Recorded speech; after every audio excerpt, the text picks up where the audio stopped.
you go. Week 4 in the NFL on Fox. And here we go. And Pollard will let it go over his head. And so we will see Dak Prescott in this offense first. Leads the NFL in completion percentage, 77.5%. Remember, suffered that gruesome ankle injury last year. Had to have 2 surgeries on it. Had a shoulder injury in camp. No one remembers that now, Greg, because he looks great. Yeah, some people wondered, would Dak be able to find his old self, what we saw before the injury last year? And I would say not only has he found it, I'd say you could argue he's even playing better than he was last year.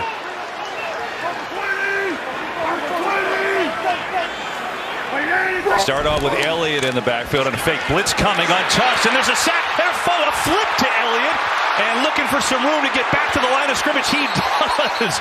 So instead of a 7-yard loss on the sack by Carter, Prescott somehow gets rid of it and end up picking up a couple yards. You see him here. I think he gets his ball out. Jermaine Carter comes in unblocked. Wow. Yeah, he's not down. What a headsy play. Great job there. This Phil Snow defense, we talked about a little bit at the open. We're going to kind of dive in as the game goes on. They're very multiple in their blitz schemes. Play 1, they got off to a good start. Second down, this is Elliott after that catch, and a short gain there behind this Cowboys offensive line, where you'll see a couple backs today. You will see Elliott. You'll see a lot of Pollard. Sometimes you'll even see them together on the field. They're going quick here on this first third down of the game. See their ranks overall 5th in the NFL through the first 3 weeks.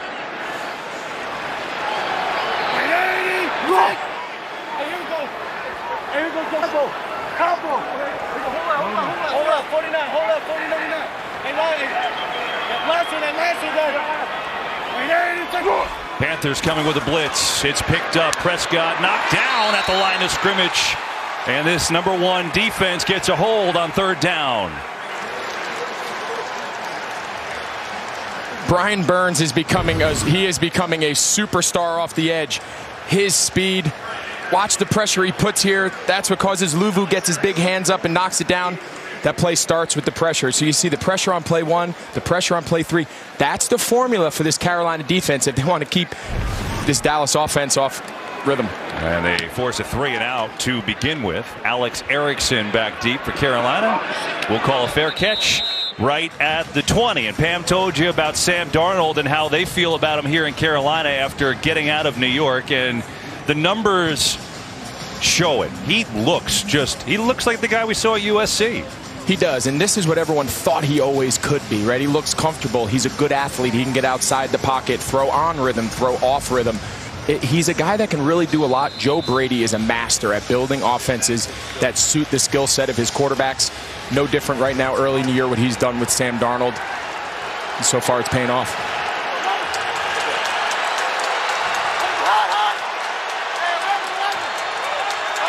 Start out with Chuba Hubbard in the backfield, the rookie out of Oklahoma State, and he will get it. Running to the right and sneaking through the line and finding his way out for a 4-yard gain before he runs into Leighton Vander Esch. And so nice pickup on first down behind this offensive line, which has had some ups and downs. Darnold has gotten some hits in the last few weeks, but for the most part has remained upright. Now at running back, you saw Hubbard. You'll see a lot. Who you won't see is Christian McCaffrey, the all-world running back who was out, got hurt last week against Houston, so that's obviously a tough blow for the Panthers. He's got a hamstring injury.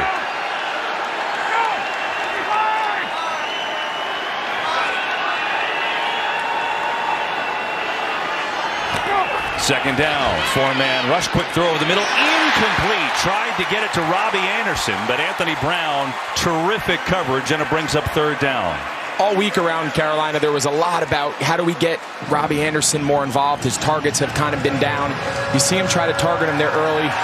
They've got to find a way to get him more involved early in the progression, early in the game, and settle him in. Right now, DJ Moore has really dominated the targets early in the year so far for Carolina. And Toja McCaffrey, with the Cowboys missing 3 key players on defense as well. 3rd and 6 for the Panthers. Rodney Smith just called up from the practice squad in the backfield. Blitz is coming. Darnold hangs in there. Now down he goes. Cowboys came with the heat, and Randy Gregory got home for the sack.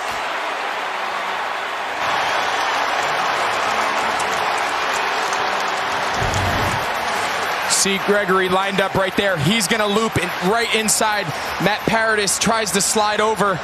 He's just so big. They call that going speed to power. He goes from a speed rusher to just a bull rush. He sets his head right into the center's chest, and Paradis gets run back right into the lap of Darnold. So each team forcing a 3-and-out in the early going, and now CeeDee Lamb, who is the electric returner for the Cowboys, would come with a punt block.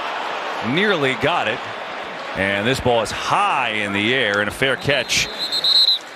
C.J. Goodwin was the free runner at the punter. I don't know if he got to Charlton, the punter. We'll see, as there is a penalty flag on the field.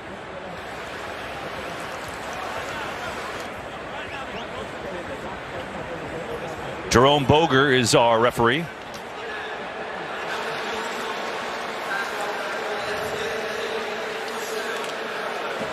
So it was on Goodwin, who lined up in the neutral zone, and will move it back 5 yards. So a couple 3-and-outs. Defenses with the early statement. Scoreless game here in Arlington. They sent the tight end Dan Arnold to Jacksonville. I mean, you look at where he went. He was a 9th overall pick just last year. He's had some health issues, but he comes into a secondary where they're banged up. They lost J.C. Horn out for a while. He got hurt against Houston with a foot injury. Justin Burris, the starting safety, with a groin injury, also hurt in that game. He's out a while. So Henderson, we're told, will play today. And there you see Phil Snow, the defensive coordinator. Greg, you mentioned in the open, you know, it's 3 games. I get it. But so far, that's pretty good results. First and everything is pretty good last time I checked. And they forced Dallas to go 3-and-out on the first possession.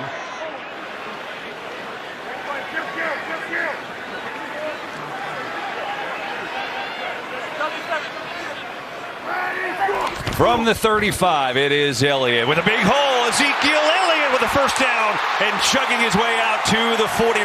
A quick 14-yard run for Zeke. Dak Prescott, this is what he does best. You heard him say, kill, kill, kill, kill. He sees 2 high safeties. That's a run check for him. They want to run into those fronts when they aren't able to get that extra defender in the box. Dallas going quick here. Prescott, quick hitter. Noah Brown makes the catch. Penalty flag as well, as Dante Jackson on the coverage. You know, the quick game is something they've been doing quite a bit, too. Not only the rhythm of the offense, but the quick passes from Dak Prescott. And they really consider it an extension of their run game. To them on 1st and 2nd down, to get the ball out of Dak's hands into these playmaking wide receivers, let them run after catch in space. Number 86, 10-yard penalty, replay, first down. Dalton Schultz got a little overzealous there with his pick route. You're going to see him. He's going to go. We don't call these picks. We call them rubs. He's trying to gain. I don't like that call. They're trying to run a switch release there to kind of cause those guys to use each other. He ended up kind of just running right down the defender's chest, but I don't think it had much of an impact on the play. Agree. But it moves Dallas back, and instead of that gain, it's 1st down and 20 now.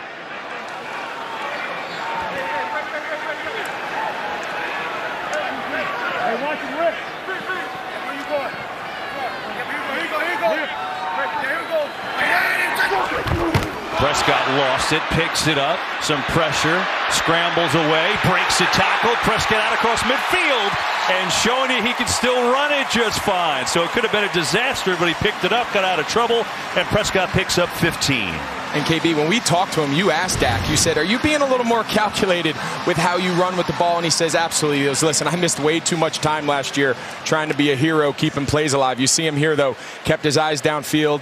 Maycheck Thompson miss. He said, I'm going to run when I need to, but I need to be smarter because my team needs me on the field. Yeah, slid down quite a bit last week. Got to protect that ankle. Big hole for Elliott and an easy first down. Man, couple runs for Zeke Elliott. He's had monstrous holes to run through against his Carolina defense that is allowing 45 yards per game on the ground. That's how good they've been. Well, guess what? They've given up 46 already just a couple minutes into the game. On the fake all day. Prescott can't find anything. Now he's got his man. It's the tight end, Schultz. Nobody home. First down to the 20. Heads up play here by Dalton Schultz. He's not really even in the route, KB. He's just blocking his. Watch, you're going to see him here. He's going to start blocking Brian Burns. He's in. Burns kind of goes inside. He just kind of falls out. Dak finds his check down. There's no one on that side of the field. Cowboys go jumbo here. They bring in Connor McGovern, who plays a little fullback for him, too. To Elliott. A little dance up the middle, and Elliott surging forward, still going. And what a run by Elliott in this offensive line. Didn't look like there was much there. And he's going to end up picking up about 8 yards. This O-line is so physical, right? The double teams, you see Zach Martin and Steele, the right tackle. I mean, they just took the D tackle onto his back. You see him take 94 Hickson off his. You don't see that a lot in the NFL, but this O-line can get downhill. They love the run game. They want to set the tone. And so far, this game, they've done just that. Tony Pollard checks into the game for the first time in the backfield. They call it a 7-yard run by Elliott. It's a 2nd and 3. Here's Pollard's first chance. Nobody home up the middle. First down and a 1st and goal for Dallas. The holes are huge to run through. Meanwhile, somebody missing on the field for the Cowboys. Let's go down to Pam Oliver. Hey, Kevin, while the Cowboys offense is driving, one offensive player not on the field, Amari Cooper.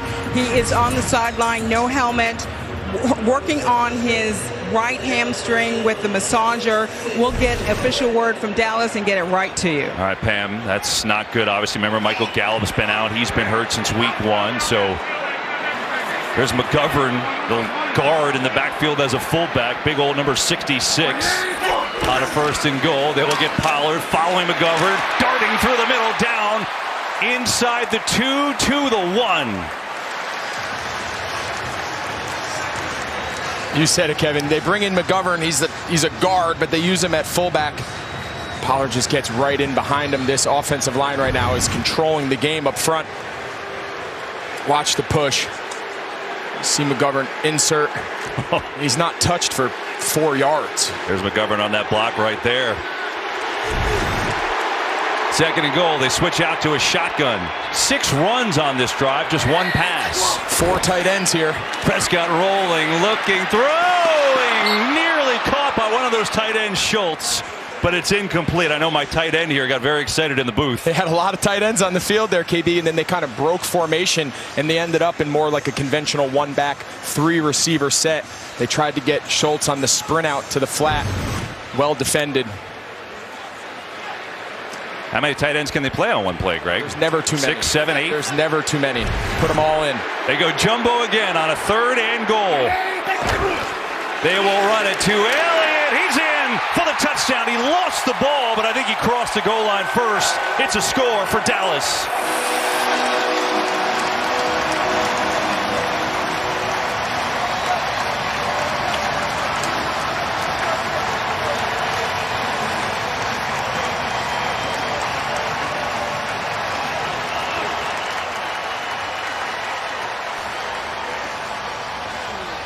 We talked in the open, Kev, right? They got an all-world quarterback.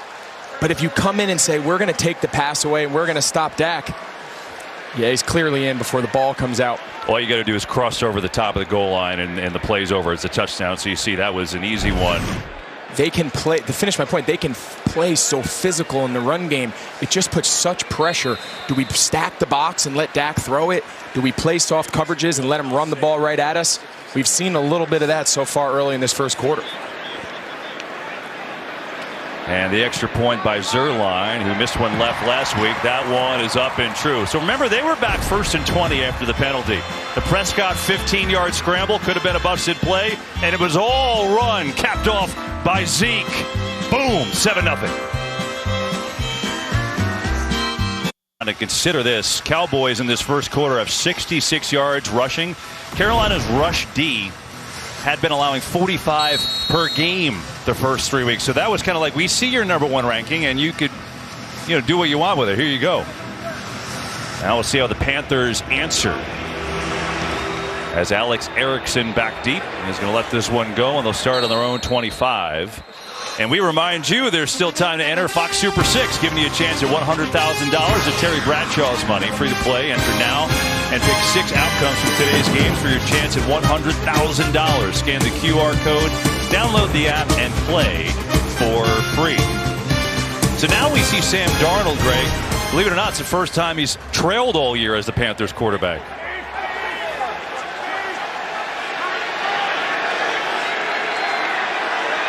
Again, no Christian McCaffrey. Out for a couple weeks with a hamstring. Here's Chuba Hubbard right up the middle in a big hole and a first down. Hubbard's got 15 as he's up across the 39-yard line. The rookie out of Oklahoma State who led the nation in rushing 2 years ago. I mean, he was a beast. Now getting a chance with McCaffrey's sideline. This is really well blocked. Nice job there by tight end 80. Ian Thomas holding off the end. Urban. You said it, Chuba Hubbard, this is a guy now that's been really, really productive. Granted, it was at the college level, but if they can just get a little of that production to make up for the loss of McCaffrey, it'll make a big difference for this offense getting by without him. On a fake. Darnold's got a lot of time. He's going to unleash it. Going deep down the field for more, and he missed him. Diggs was on the coverage, but he was beat, but Darnold could not connect. Let's look at this Dallas defense, Greg, under Dan Quinn, first-year defensive coordinator, no stranger to the league, former Falcons head coach, and certainly Seattle defensive coordinator, won a Super Bowl with them. There's one thing they're doing better than anybody else, getting turnovers. It is, and it all starts with emphasis. It starts every day in practice. He mentioned it every day in team meeting, defensive meeting. They're all pushing and pulling in the same direction. He's coming in trying to change the culture of this defense. They've come under a lot of heat the last few years. Dan Quinn's been doing it at a high level for a long time. Bringing Ricci, the fullback, for the first time. On a second down, they'll pitch it to Hubbard, who gets a block. First down, and Chuba Hubbard into Dallas territory. He picks up 12 more yards. I love that they're still staying committed to the run. Watch the fullback here. He's going to lead. Chuba Hubbard's going to get right behind him. Again, really well blocked. We saw it on the other side with Dallas in their run game. It's nothing complicated. It's zone run. Get hats on hats and let running backs find and run to daylight.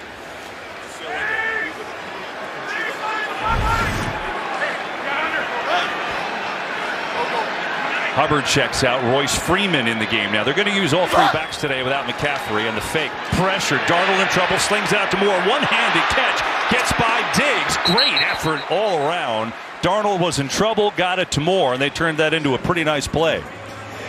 Play before they go zone. We talked about it going to the right. Now, this is what being effective in the run does. Watch DJ Moore. He's going to come across the entire formation. Hard action right.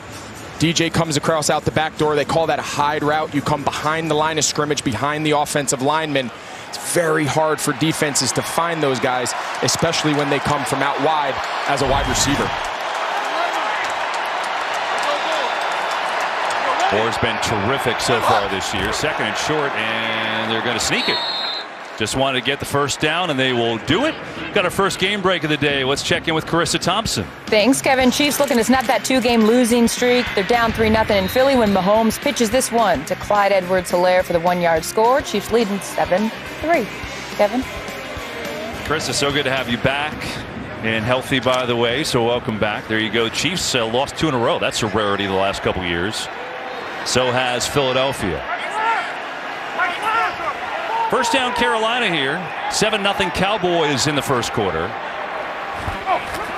That was Freeman in motion. Darnold back to throw. Zings it over the middle to Moore, who gets belted. Still on his feet, and he's up. Moore staying alive inside the 15 and spinning out of bounds inside the 10.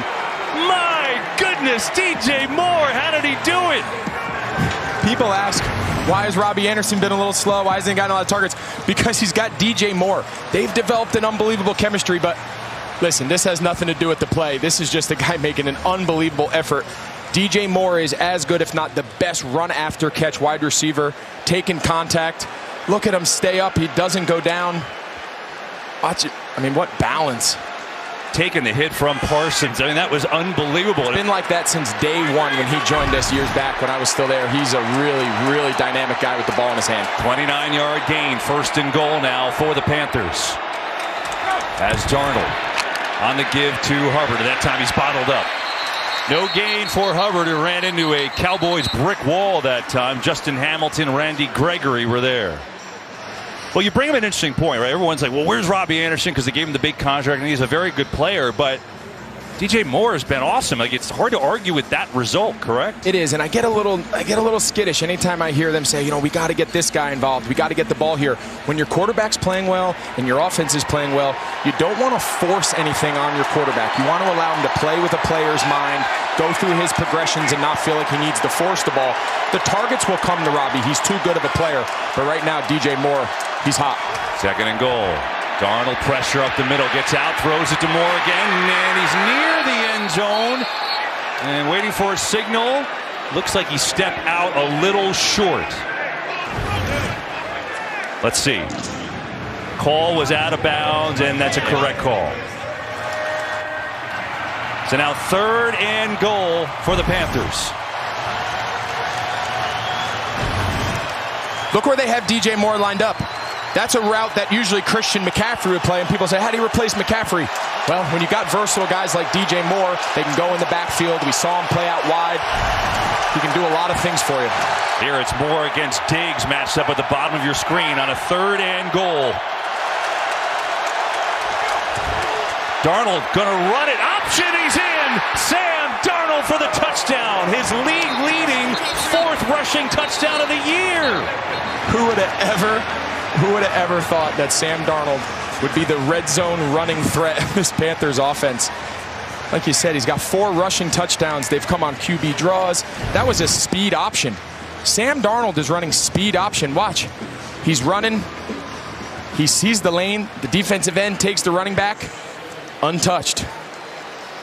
Really creative use of his athleticism in the red zone for a guy that's not really thought of highly as a runner. He's very effective. So quickly at the beginning of the year, who took the bet week 4 Sam Darnold would lead the league in rushing touchdowns? That'd be a heck of a prop bet. That would be something else on Fox Bet. You'd be killing it right now. Extra point, attempt to tie it. It's up and good from Gonzalez. So after the Cowboys go down the field, the Panthers have an answer. DJ Moore, the big play, absorbing the hit from Parsons, staying up on his feet, going for 29, and then Darnold racing it in on the option. 7-7, we're tied. Field on their 2nd drive. Elliott with the touchdown. Carolina does the same. Big play, 29-yard hookup to DJ Moore, set up 1st and goal, and then Darnold runs it in for the touchdown, and we are all square. Good start to this one in Arlington, and now we'll see the Cowboys offense take the field for their 3rd time. And you touched on this at the very beginning. You know, what makes them so good is their ability to do anything they want. So on that last drive, it was, we're going to run it down your throat. So what's Carolina do defensively now? Yeah, I just can't stress enough how uncommon that is, right? To be able to have that high-level productive passing game, but then be able to just flip your cap around based on what the defense tries to take away. And we can just run it right at you play after play. There's not a lot of teams across the NFL that have that versatility. Dallas is at the top of the list. This is interesting. Cooper's back on the field for Dallas, shadowed by Henderson.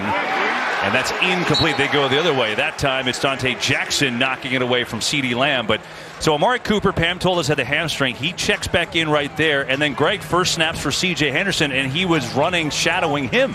I was able to pull Matt Rule aside, and I said, hey, tell me a little bit about Henderson. He said, listen, the kid can play. We've wanted him well before J.C. Horn got hurt. We viewed him last year as a surefire top 10 pick. That's him 15, right? There you go. On 2nd down, pressure coming. Prescott gets rid of it, has a completion, and has a 1st down. And the ball comes loose at the end. Carolina's got it, but was he down? Let's see. And the signal is Carolina football. Brian Burns is a guy who forced the fumble. And let's see if he indeed was down. Schultz. And sure looks like it. Looks like he's down, right? Yeah. Let's see. Let's see. When his knee hits the ground,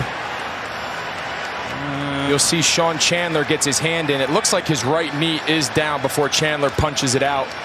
The crowd is reacting as such as they see it on this gigantic scoreboard. That's a... Now remember, the ruling on the field was turnover. This is a great shot. Let's see. He still got it after that hit. He's down. I don't think there's any doubt after looking at that replay. And again, right there. Yes. Now they've been, Greg should point out, they've been very strict staying with the calls on the field unless it's obvious. But you think that's obvious? It is. It all depends on whether or not they feel like that ball is moving. I don't think it is. I think his knee is clearly down before the ball starts moving. But as you said, they've tried to stick with the call on the field. They've tried to stick with the call on the field as long as possible. I'm going to take a look at it now. All right, so they'll put this in review. We'll take a break while they do. See what happens here. Potential turnover.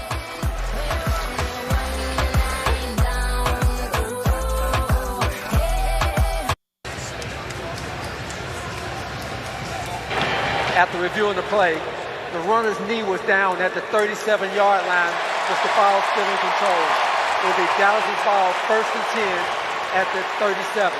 Please reset the game clock to 2 minutes, 37 seconds. Yeah, we checked with our rules expert, Dean Blandino in LA, and he agreed that the runner, Schultz, was down, so that's the right call. Dallas gets a first down on a 12-yard completion to Schultz.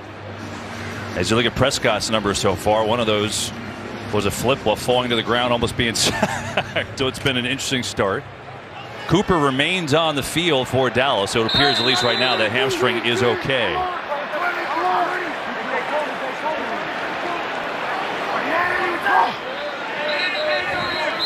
Cowboys moved. Panthers showed blitz. It got him a little bit.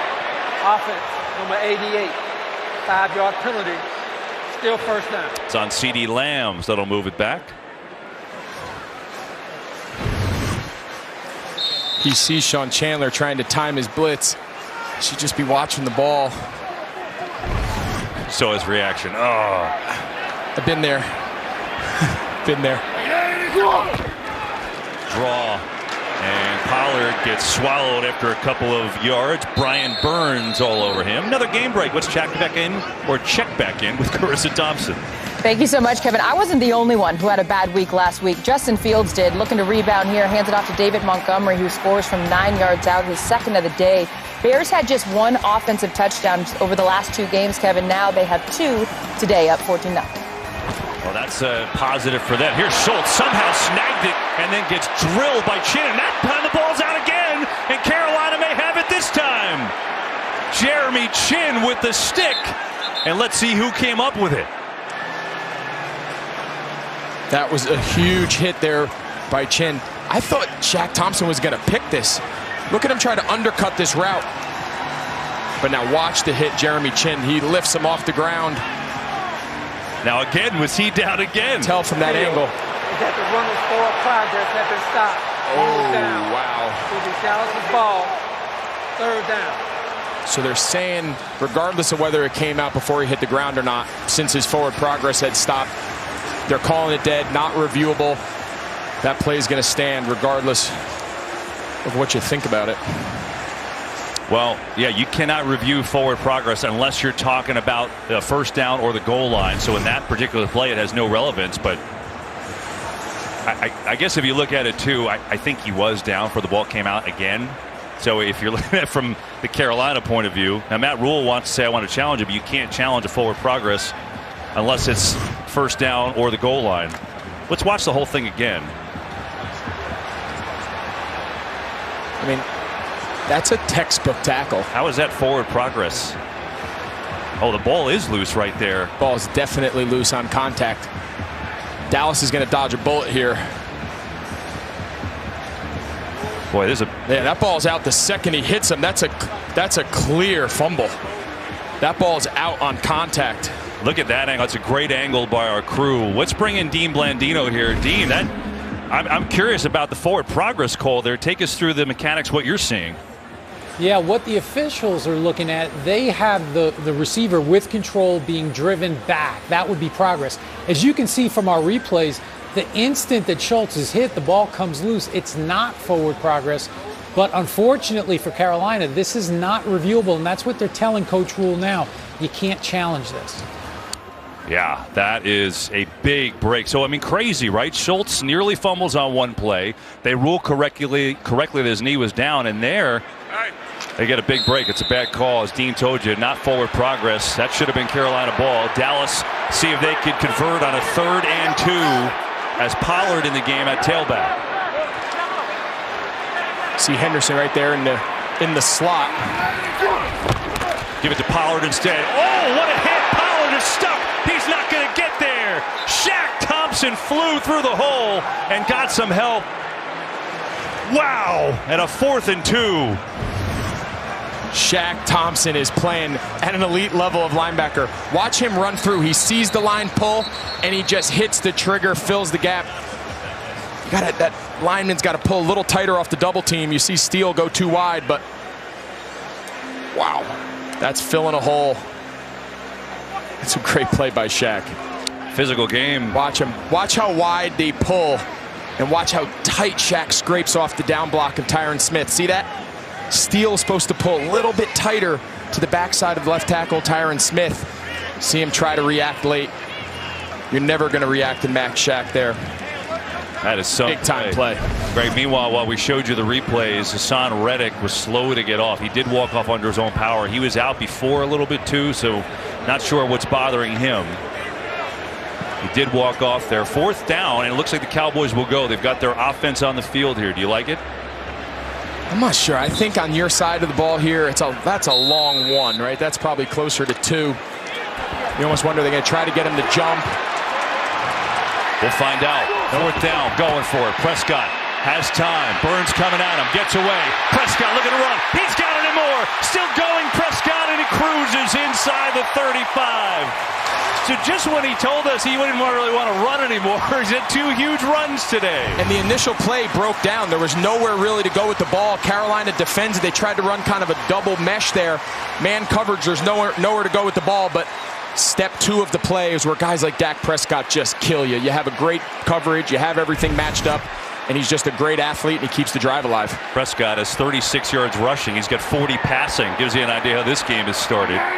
Final 27 seconds of the quarter. Elliott is upended after a short gain. Melvin, the cornerback, came up. And that should take us through the first quarter. It's been fun. We've got the undefeated Panthers. Cowboys coming up a rousing win on Monday night. We've got a 7-7 game. Cowboys going to maybe try to get one more play up here. So I think here they're going to try to get him to jump right before the quarter ends. And won't get that chance. So, just when Dak Prescott said, yeah, I don't know how much I want to run anymore, his legs have got them going here today. 7-7 after 1. From Arlington, Texas.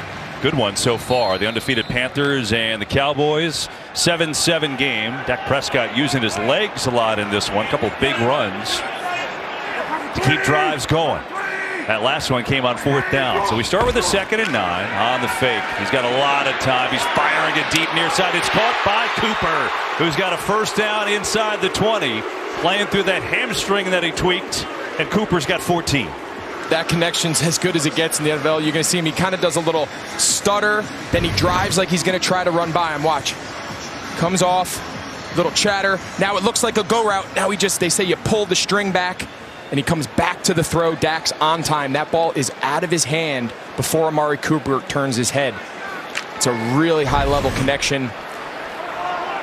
That's a good ball. Only the 2nd receiver to catch a pass for Dallas. Carolina's only had 1 receiver catching it so far, too. DJ Moore. Prescott over the middle. Wide open. Jarwin walking in for the touchdown.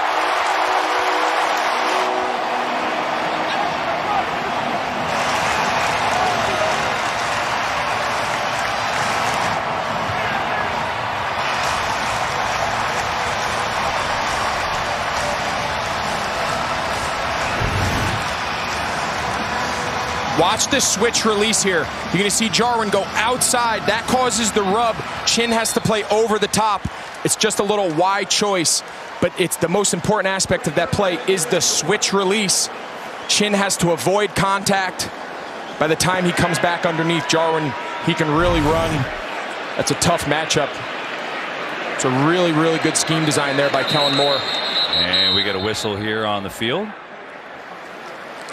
Couple penalties in the end zone. You think about Jarwin, Dalton Schultz has been playing well, had a big Monday night game against Philadelphia with 2 touchdowns. Jarwin. 12 men on the defense. Okay. Jarwin's the guy they gave a big contract to before last year, and then unfortunately he blew out his ACL the first game, and then Schultz was allowed to grow with the offense, so he's kind of been the secondary guy. So for him, that's got to feel good.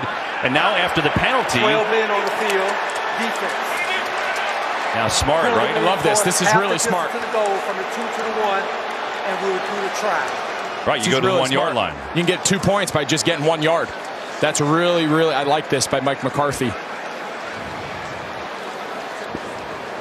But you're right. Jarwin is who they thought was their heir apparent to Jason Witten. Jason Witten retired. He came back. Then he moved on to the Raiders.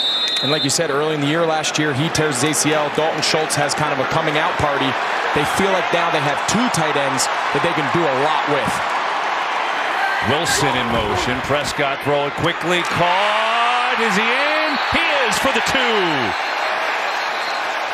Schultz just got enough to get in for the 2-point conversion. Yeah, I don't think originally he was in. Jeremy Chin does a nice job, but watch the second reaction. Does he extend the ball? He extends the ball, but did his knee touch first? So he's clearly not in. I think he is in. The tip of the ball, the front tip of the ball just has to break the line. I think he's in.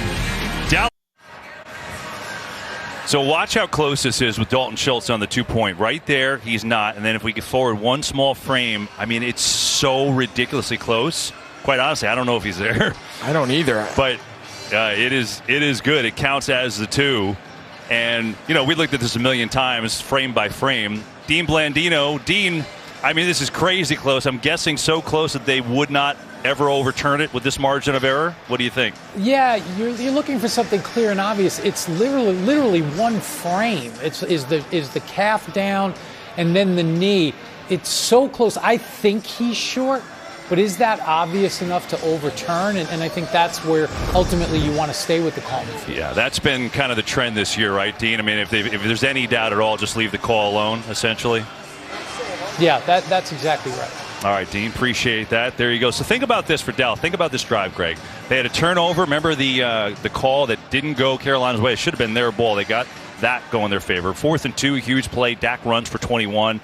So an eventful drive, and After they cash reviewing in. The play, the runner's knee was down short of the goal line. Therefore, the try is no good. We also have a 5-yard penalty for the 12 on the defense that will be enforced on the kickoff. Wow, very interesting. So they did say that he was short. Now, they said the 12 penalty enforced on the kickoff. They enforced it on the try. Right, because that's why they got the attempt from the 1-yard line. So I think he's wrong because there's. Yeah, I think he so just too. mixed up the announcement. But that's interesting, right? We all kind of said, wow, too close, but they overturned it, and they may have gotten it correct. There's a lot going on here. A lot going on. There's a lot going on. This is fun. All right, so it's a 6-point lead for Dallas after all that. Sam Darnold has the Panthers off to a good start on the season, and it just feels like a new guy. I mean, the number 3 overall pick by the Jets. I mean, just look at last year where he was. Jets had a miserable season, and he had the lowest passer rating in the league compared to this year. How about the snaps trailing? Now, today he actually took some snaps trailing, and he will again, but he didn't trail for a single snap. That certainly helps when you're not down by 30 every time. I mean, all these things coming together, and, you know, you talked to him the other day in our great feature on the pregame show. Get to that in a second. On first down, as Chuba Hubbard starts in the backfield. And we get a penalty flag.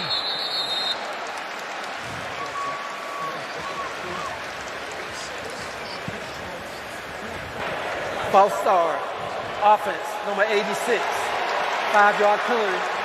Still first down. So what was your impression sitting down with Sam and that feature they ran? He just felt like he was at peace. I got the notion that he was just really comfortable in this system. He was really comfortable playing for this organization. I think he views it as really a fresh start.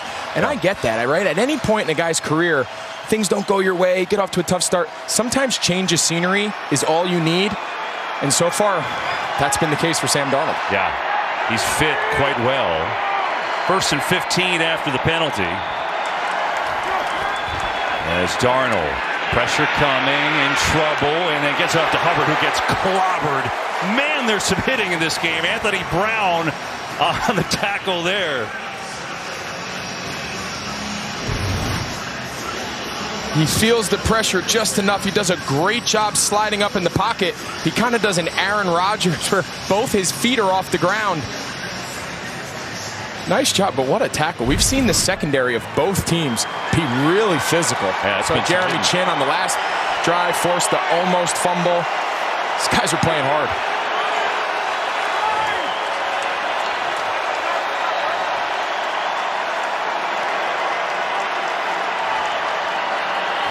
Second down, 4-man rush. Gregory coming on the rush, throwing deep for Robbie Anderson. Makes the catch, but he was out of bounds.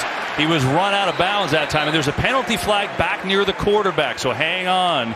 Darnold might have taken a shot from Gregory.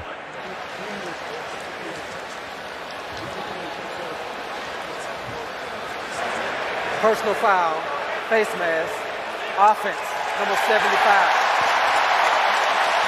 Half the distance to the goal, replay, second down. Instead, it's on Irving, the left tackle. Yeah, you'll see Irving here. He gets his hands on the back of his helmet, and he just rips Gregory's helmet off. That's pretty clear and obvious for the officials. Hard to not call it when the helmet gets ripped off. Yeah. You know, Joe Brady, the offensive coordinator for Carolina, in keeping with Darnold, I thought he had an interesting thing to say there. He said, I didn't talk to anybody when we got him because I wanted to form my own opinions.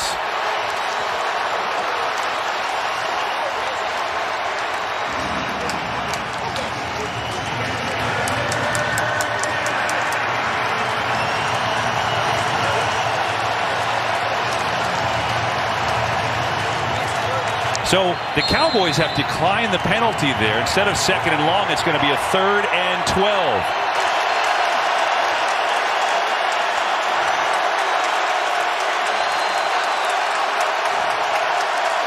Something to watch, Kev. Mike Parsons has not lined up like he has the last couple weeks. He's playing a traditional off-the-ball linebacker in coverage here.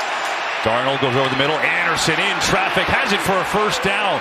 So they decline the penalty, and it comes back to Burnham there as Carolina picks up the 1st. Yeah, I'm not sure about that decision, right? You give them 3rd and 12 while not, routine in any sense. And then they went just a real soft 3-man rush. They drop 8. Robbie Anderson does a great job just finding the void. I think I accept that personal foul face mask call. Push them back, make it 2nd and a mile, and say I got 2 downs to get off the field.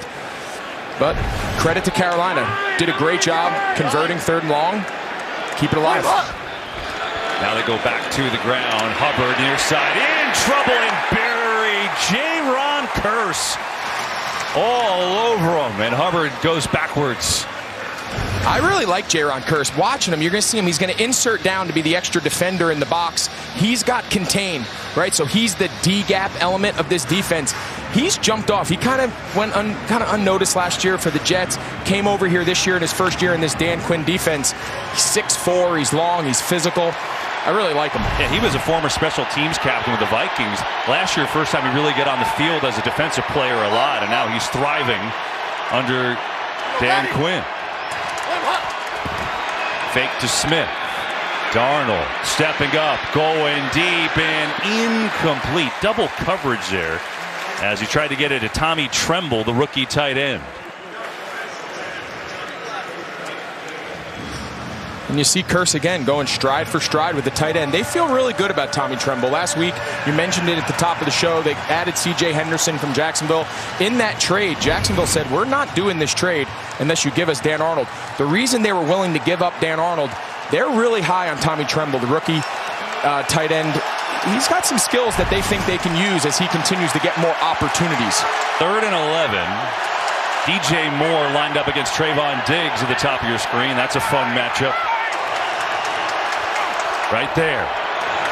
Darnold, pressure, steps away, looking to run, has room. Darnold sprinting, has the 1st down to midfield.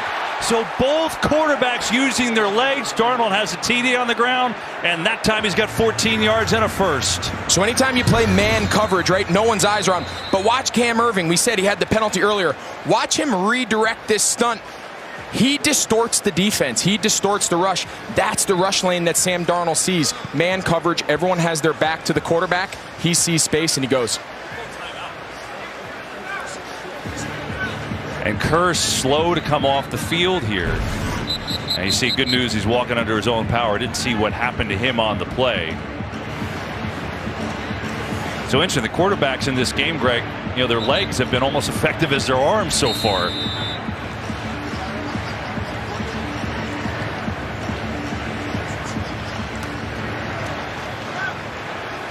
And a first down. Drive continues for the Panthers.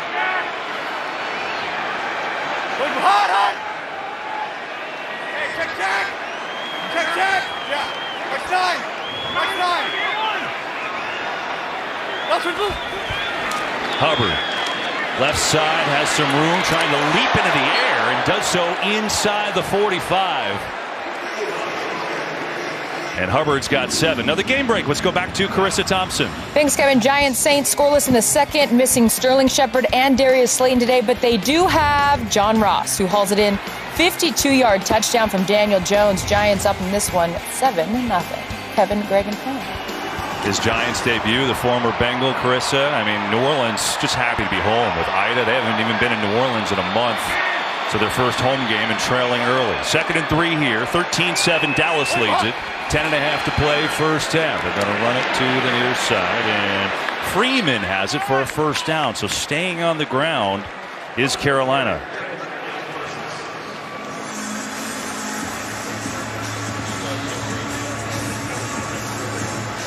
So you're talking about Parsons. We've seen him a lot as an edge rusher the last couple of weeks. You know, Dan Quinn said, this week maybe more of a traditional linebacker will rush him in key spots. He's been, as you noted, I haven't really seen him rushing at all. Maybe a snap or two. But there is a connection here with these two teams. We'll get to it after this. Anderson in motion on the fake. Darnold rolls out, swings it back to Anderson, breaks a tackle. Anderson still going inside the 35, and that could have been a big loss, but he got away from Malik Hooker, and he picked up 5. So anyway, going back to the story, Parsons coming to Penn State. Joe Brady was an assistant at Penn State at the time. So Parsons comes in, says, I'd like to play wide receiver at this camp. And Penn State says, all right, I guess, sure, you're kind of a defense player. Joe Brady said he was far beyond the best wide receiver in the entire camp. He said we just couldn't believe that this kid was a linebacker, pass rusher, kind of hybrid defensive player. And then one day he just decided, I'm going to go be the best wide receiver at the Penn State camp. He said he's a phenomenal athlete. Some pretty interesting backstory there. Really is. 2nd down and 4. Playing linebacker, and the Cowboys happy about it. Darnold, 4-man rush, blocked up Moore, comes back to get it for another first down. Man, is he good. Good hands by Moore working against Diggs to move the chains. Yeah, Diggs is kind of splashed early in the year. He's got a lot of picks, 6 through his first 15 games. But I don't think Carolina is going to shy away. They feel if Diggs is going to mirror DJ Moore, they feel like they can still win that matchup against what's become one of the premier defensive backs in the league in Diggs.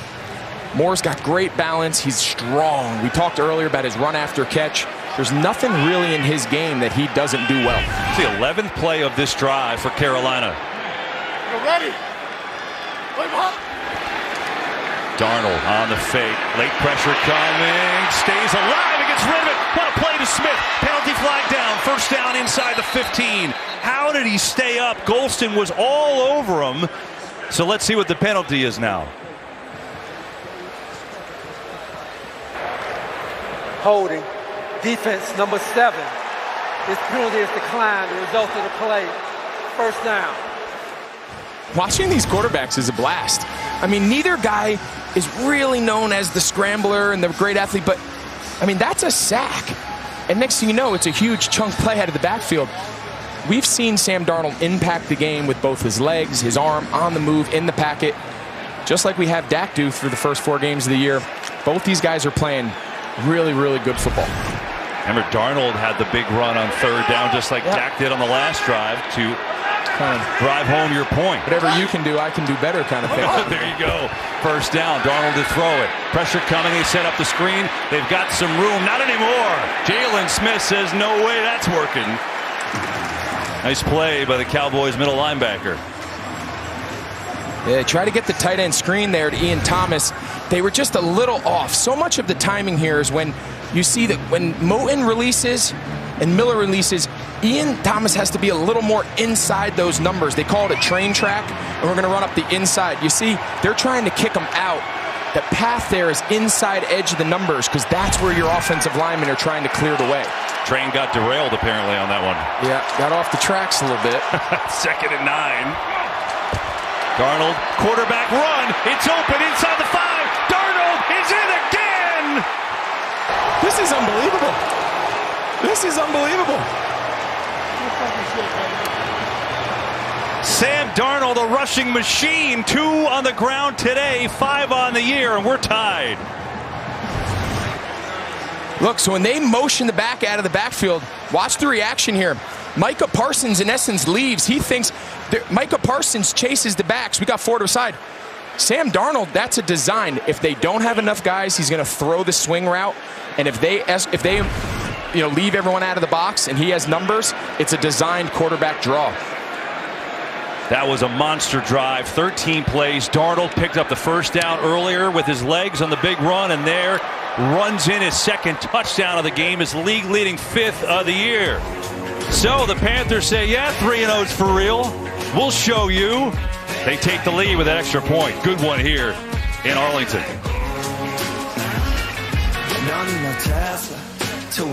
Yards, he had a huge pickup of a first down with his legs, and then he runs in his second touchdown of the day on a beauty of a play design, which Greg will show you right after the kick. And the Panthers lead the Cowboys 14-13 midway through this second quarter. Greg, so show us why that play worked. So this is really a quarterback draw with a pass option. Once Royce Freeman leaves the box, you're going to see him motion out. Darnold's going to look. Now all he's going to do is he's going to count. He's got 5 blockers and he's got 5 men. Really, it's 4.5. Micah Parsons gives a lot of attention. That's the trigger for Sam Darnold to turn it from a swing screen to a quarterback draw. It's all just a math equation. We have more numbers than you. We're going to go in that direction. Really simple play design, really well executed. Now it's Prescott's turn to answer. Blitz, he sees it by Thompson. Incomplete. Lamb and Jackson. There's a penalty flag.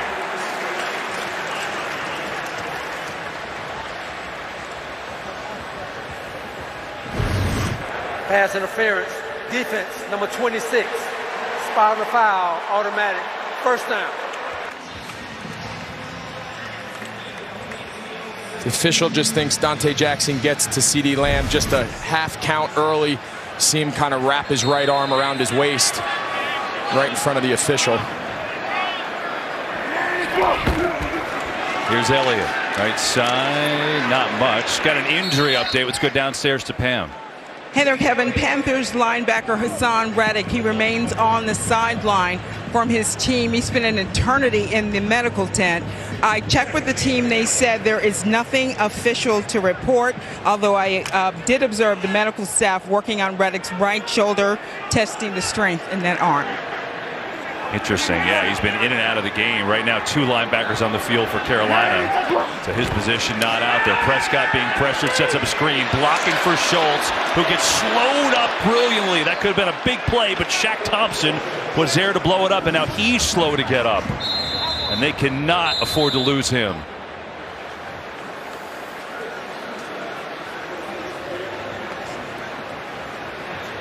Shaq Thompson in his 7th year. Greg is a teammate of yours. He's their best defensive player. Let's see what happened. Number 7. They have this screen set up really well. We talked about the landmark on the Panthers, but Shaq just blows it up. I don't know exactly what happened.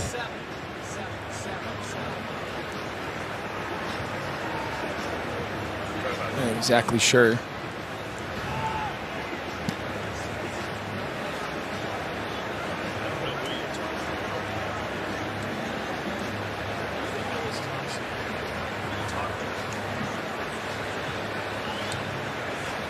Hard to tell exactly what happened, KB. You just got to hope that Shaq Thompson can get up and it's nothing too serious.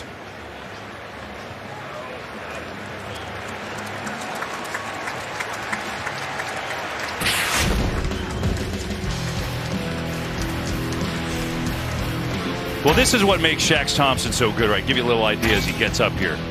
Last week against Houston, these 3 plays all came in a 4-play sequence. The way they use him, here he's doing a pick stunt. He's getting the center off the twisting Frankie Louvu to get the quarterback off his spot. Hassan Reddick comes and cleans it up. Then 2 plays later, they got 5 guys down. Now they add Shaq Thompson to the rush. His explosiveness and his quickness. All of those plays came in the 4th quarter last week on Thursday to close that game out. He's such a versatile, dynamic player. You got to hope he's okay. So he goes out, but Hassan Reddick comes back in on a 3rd down. Set up this flat the other way. Wilson gets a great block and a first down. That was some block by Noah Brown to allow that play to work. And it's a first down for Dallas. And the timing of the block, KB, if he does that block a second earlier, it's pass interference. But you can see he times this almost perfectly. It's a little early, but in live action, it seemed like the block and the catch happened simultaneously. The official obviously let it go. On a first down, they will run it to Elliott, who motors on up to midfield. Picks up 6 yards on that play. And that'll put Dallas up at the 100-yard mark rushing on the day. Elliott's got a touchdown today, 48 yards on the ground. Had a big game last week against Philly, 95 yards, 2 touchdowns. 5 minutes to go in this first half. See C.J. Henderson back out there, this time against Lamb. They're going to run it anyway, and good tackle. Big old Derek Brown, who's #1 draft pick last year on the stop. Something interesting about C.J. Anderson, the Panthers feel like if they can keep him on their boundary, meaning lining up on defense on their sideline, it allows their coaches to coach him, give him some of the techniques, give him some of the calls. He's only been here a few days. Third down. Pressure on Prescott. Throws. No one home. Tried to get it to Jarwin. Jackson was the closest defender. And now 4th and 3. And it looks like they're going to go for it again. So you're telling me they're literally yelling directions out to Henderson? They are, and they just feel like because he hasn't been here very long, he understands basic, right, coverages. We're in cover 3. We're in cover 2. Man, move inside, move back. They can give him basic calls. He might not know the exact verbiage. He might not know the exact coverage. But he's a good enough player, and he's a talented enough player that they think they can kind of coach him through live action. So Dallas decides not to go this time on 4th and 3. They will punt it away. Erickson, fair catch call, does so inside the 10. So 4:19 to go in this first half. Sam Darnold, couple rushing touchdowns. Got a 1-point game. See the numbers, rushing yards have been a big factor because each quarterback on their scoring drives has had big runs. Certainly Darnold with 2 touchdown runs. That's been a big portion of it. And the owner is looking on. David Tepper on the left for the Panthers. Jerry Jones for the Cowboys on the right. Good game so far. Carolina by 1 and getting absolutely swarmed is Chuba Hubbard. There's a penalty that comes in from the secondary too, as Odigizua was there on the tackle. Now let's see what the penalty is. Carolina might be moving back a couple yards here.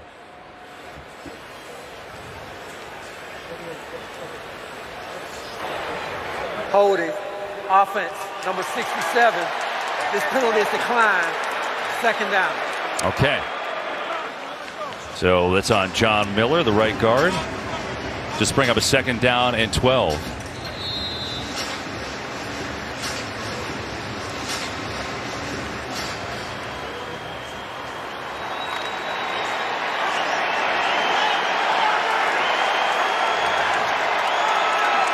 A lot of talk coming in today about getting Robbie Anderson the ball. Does have 2 catches today. DJ Moore's been their leading receiver with 4 catches. Darnold, here comes a stunt. Gregory gets rid of it though, and there is Moore underneath, who is up to the 15-yard line. Going to be about 3rd down and 4 coming up. But really nice job there. Sam Darnold, they drop into a real soft zone. He goes through his progression quick, realizes nothing's really open downfield. Get the ball up to DJ Moore. Put yourself in 3rd and 4, 3rd and 5. Not every play has to be a highlight, right? That's the art of playing quarterback that gets lost in the highlights that we all wanted to see our guys make. Sometimes those plays like there, if they lead to a 3rd down conversion, are hidden wins within the game. Carolina 3 of 4 on 3rd down so far this afternoon.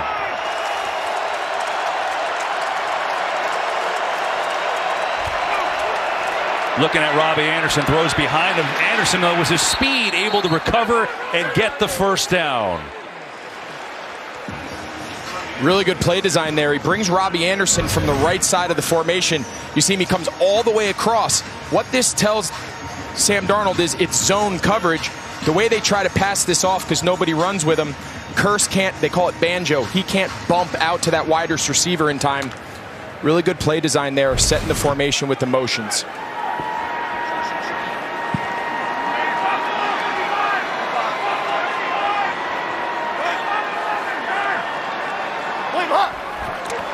Here's Hubbard. And dances his way across the 20 for a short gain. Another game break. Let's go back to Carissa Thompson. Thanks, Kevin. Saints trailing 7-0 on the winless Giants here. Jameis Winston connects with Juwan Johnson for a 15-yard score. We are all tied at 7. Kevin. All righty. Interesting game there. Winston's been up and down so far in the replacement year for Drew Brees. And Sam Darnold has been all up. Really no downs in his new tenure with the Panthers.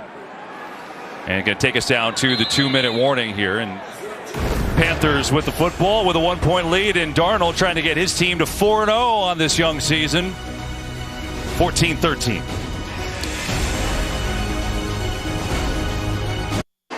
That graphic is amazing. I mean, first quarterback with 5 rushing touchdowns, first 4 games ever.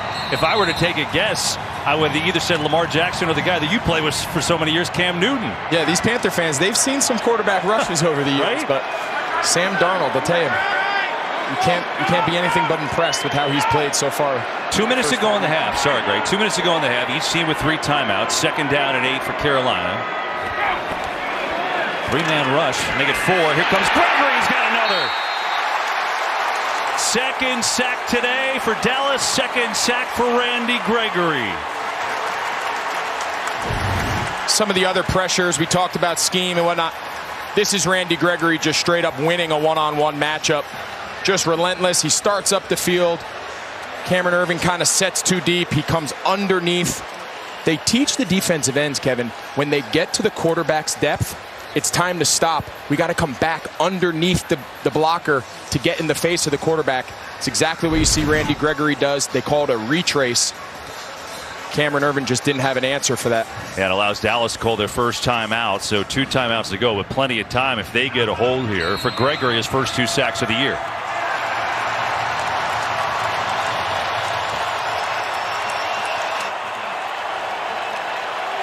Brings up a 3rd and 14. I wonder if we see Michael Parsons rushing the passer here. It doesn't look like it. He's still in the middle of that defense. There he is, number 11.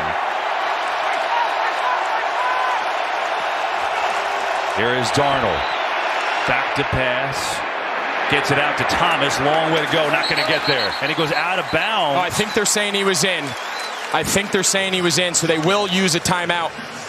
Ian Thomas was really dangerously close. If he goes out of bounds there, he stops the clock under 2 minutes. But I think they ruled him that he got tackled in. It's very interesting. Last week, Mike McCarthy came under fire a little bit there at the end of the first half against Philly. He decided not to try to extend the first half. He decided to just get the ball, kneel on it, and go in for the half. You see him here a lot more aggressive, called timeout. Now the last 2 plays, he's going to give Dak the ball with plenty of time, 1 timeout remaining. Try to put a little 2-minute drive here before the half. Well, it's really interesting, right? I mean, they won the game going away, but he took a lot of flack for that call. Said he just liked the way his defense was playing. Maybe not as much in this game. And remember, Carolina gets the ball after the half, too. Giving his team plenty of time to operate here. On a 4th and 5, they'll punt it away. Lamb going to call fair catch. Booming kick by Charlton way up there in the stratosphere, as it'll be Dallas ball. 1:40 to go. We take this break, a short break from Columbia. To go in the half. Good news for Carolina. See number 7, Shaq Thompson is back. Hassan Reddick is back in the game. So 2 of their best defensive players are back in with the injury stuff they've dealt with.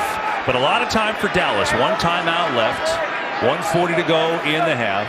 You see some of those pressure looks we talked about earlier. Here they come with a blitz. Prescott sees it, gets it to Cooper. In stride, first down, into Panthers territory is Amari Cooper, and the Coop chance. He's got 20. And they're going to the line quick. Say Boye coming off the edge here. He's unblocked. Dak feels it, gets the ball out of his hand for a big chunk play. Great job there by Dak, sensing that pressure off the slot. You can see Carolina, they got guys walked up. All right, Shaq's getting them out of the pressure. You see him signaling, getting them into more of a coverage look.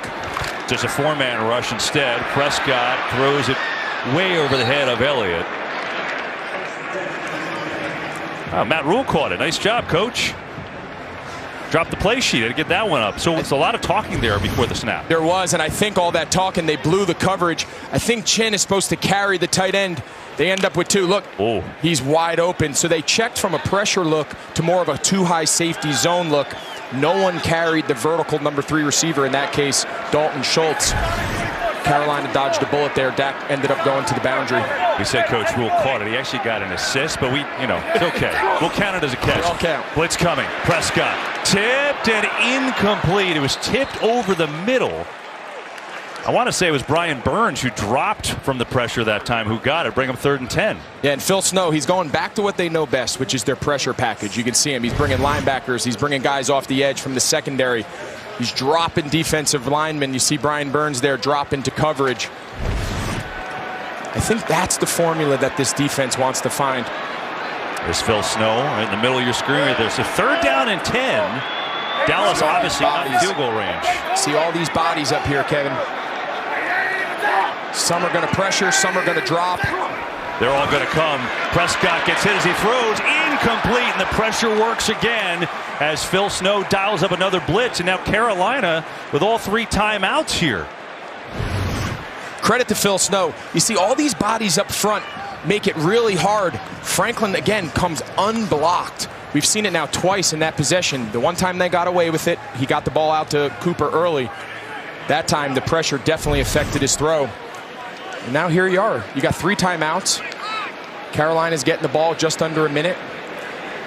Let's see how aggressive they are now trying to get a 2-minute drive to try to go steal some points. So the Panthers D holds. Here's Erickson. Going to fair catch this one right around the 10. So Panthers with all their timeouts. Sam Darnold, I know you talked to him for the pregame feature. Are you impressed with what you're seeing on the field? You can't watch this game and not come away extremely impressed, not only with the throw, not only with the accuracy, but really what's caught our eye today is when he's decided to run both by design and kind of improv. He's showing his athleticism. A lot of attention's on the other sideline, Dak Prescott, but Sam Darnold, he's answering the bell today and playing really well. And now you said, we'll see how aggressive they are, backed up just outside their own 10, 48 seconds to go, but all 3 timeouts. Yeah, typically you want to get 1 first down before you go to hurry-up offense. You don't want to go incomplete, incomplete, incomplete. Arnold, pressure coming, in trouble. He's sacked inside the 5. He had a lot of time, but finally had to get rid of it. The 3rd sack of the day. That time it's Terrell Basham who got home. And now timeout is called by Dallas.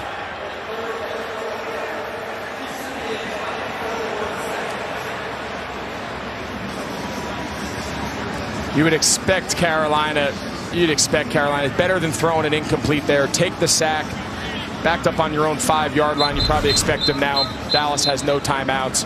Handoff. Let's go into the half with the lead. If they would have gotten a chunk play there and gotten a first down or gotten moved, you would have seen Carolina go into a little more of an up-tempo rhythm. Typically, first down sets the tone for 2-minute drives, and of course, that was less than ideal. Yeah. The Panthers backed up, have to be careful here. Dallas has no timeouts left. But just not turn it over if you're Carolina. Freeman's in the backfield. We'll give it to him. Up the middle, dancing, gets out of the hole and out back near the 10-yard line. And I'm assuming that will run out the half. Something to keep in mind when we come out of the break, Kevin, this Dallas defensive line now has really started to impose their will a little bit.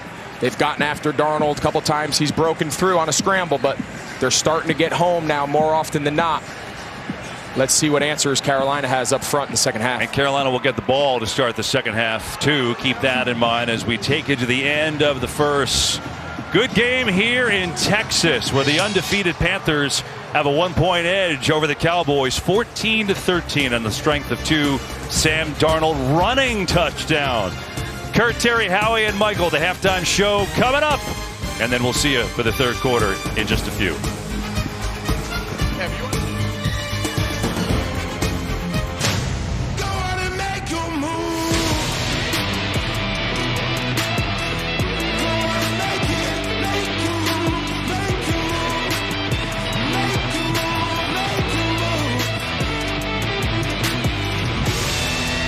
Today's game flow brought to you by Progressive. As the Panthers up by 1 at the half, we get set to start this 3rd quarter here, and Sam Darnold coming on out with the Panthers 3-0 on the year. We welcome you to the booth. Greg Olson, Kevin Burkhardt. We talked at the beginning. Carolina 3-0. Their defense is #1 in the league, but a new test today. So how are they doing? I think they've held up pretty well so far. I think both defense at this point. I think they're both thinking in the halftime, we got to get our first takeaway, right? We got to change the scope of this game. But I think both defenses have to go into the first half feeling like they've held up pretty well. Yeah, both quarterbacks, too, playing a good game. And the legs coming into it. Darnold, 5 rushing touchdowns. And Dak on both their drives had long runs, too. Yeah, we know how good of an athlete Dak is. Maybe Darnold doesn't get enough credit, but both of them have impacted this game, both with their arm.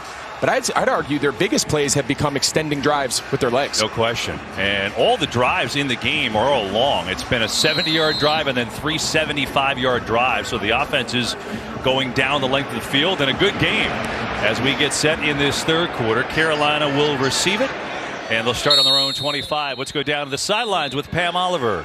I asked Mike McCarthy, first of all, about the offense, what he thought of the group. How do you get them kick-started into another gear? He said, first of all, this is going to be a pressure game, and we have to understand that. He said we can afford to protect Dak Prescott a little bit better. Defensively, where Sam Darnold is concerned, he said we gave up those 3rd and 1s, and it really hurt us. He also used the word that Greg just used, turnovers. I'll have more on Matt Rule in a sec. Yeah, they haven't gotten them. That's what's led Dallas' defense this year. Matt Rule told us if we don't turn the ball over, we'll be in this game. It's exactly what's happened. They start with Hubbard with the run, and good cut. And he's going to have a 9-yard game. We have a penalty flag, too. But, Pam, go ahead and finish your thought here. And you know what? Hang on. Let's just see. It looks like this is going to be coming back. But let's confirm. They're going to talk it over. Holding. Offense. Number 65. 10-yard penalty. Replay. First down. Well, one thing about Matt Rule, he told me we knew that there was going to be a flurry to start this game. We just knew we had to withstand it. He believes they did. Sam Darnold, he is very, very pleased with his play. Let me tell you something about Matt Rule. He comes out very, very relaxed, laughing and joking with his players as they hit the field. How they look at it. They're playing relaxed, especially after Dallas scored that opening touchdown. It was kind of like they answered and settled the game, Greg. You know, that's how it felt to me. So after the penalty, move it on back. 1st and 13.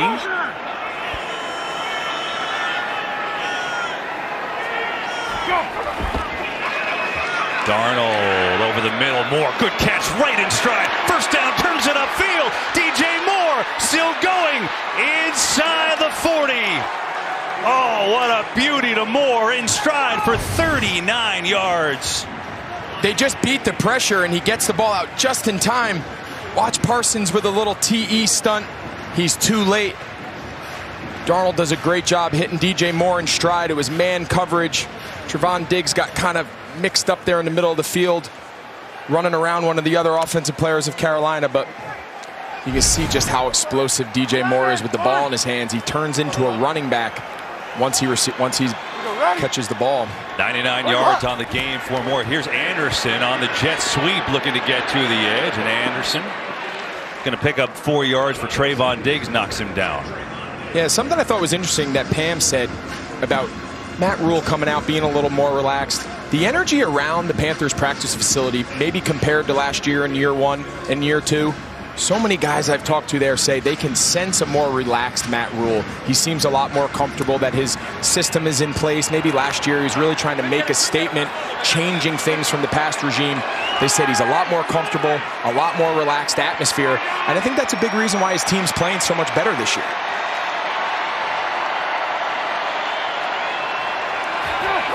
Second and 7.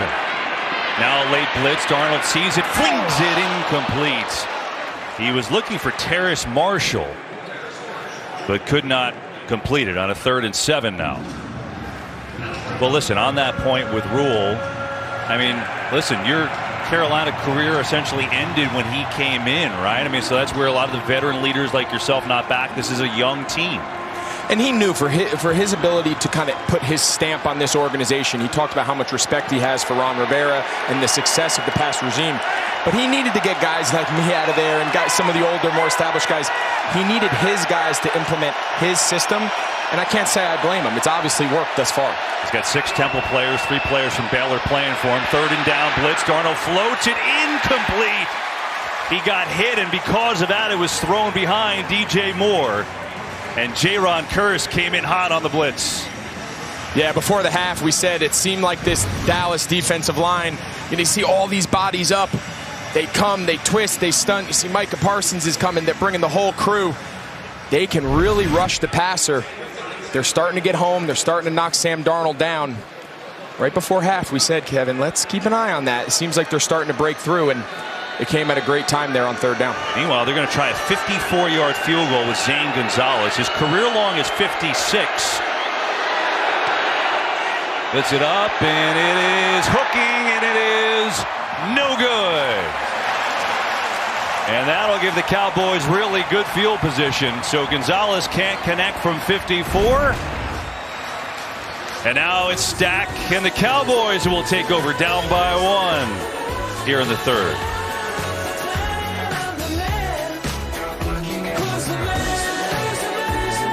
See, they've had a couple long touchdown drives, but forced to punt on their last 2. Elliott dancing through. Look at this, Elliott.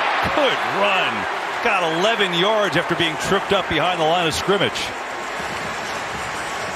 Even through the first 3 weeks, and especially today, it seems like Zeke Elliott has kind of got his legs back. He looks faster. He looks more nimble.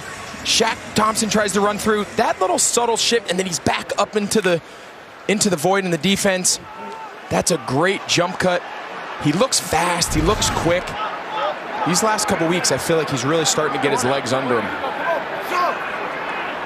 They go jumbo formation here.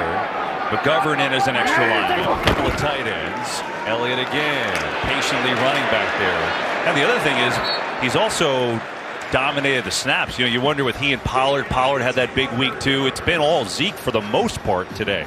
Yeah, and don't think that all that, those stories that come out about Pollard needs more reps. Don't think Zeke doesn't realize that. This is a prideful guy who's run for a lot of yards.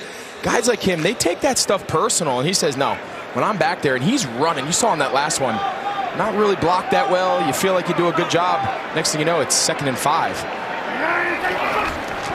Elliott again, right side. Elliott runs into Carter and still goes forward enough, I think, for a first down.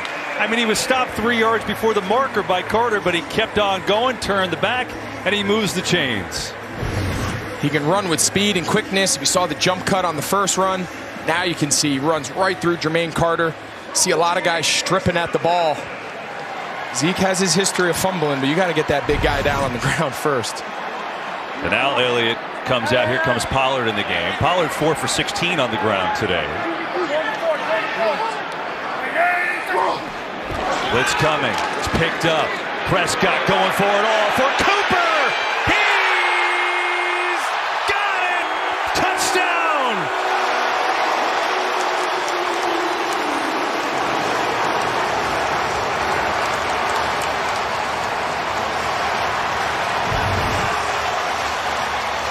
Let's see if he's in here. 1, 2. Yeah, he's clearly in. Great footwork. You see they got C.J. Henderson. He's just signed this week, out playing man-to-man against one of the elite wide receivers. Great ball placement by Dak. They call that dropping it in the bucket. I mean, he couldn't walk out there and hand him that ball in a better spot. It's nice to see Amari Cooper early in the game. We thought maybe he wasn't going to come back in. He did, and seems like that hamstring's just fine. Second touchdown pass of the day for Prescott. That was a beauty. 35 yards to Cooper, and the Cowboys jump in front on their opening possession of the third. Dak dropping a dime, and Dallas jumps back in the lead. Make it 20-14.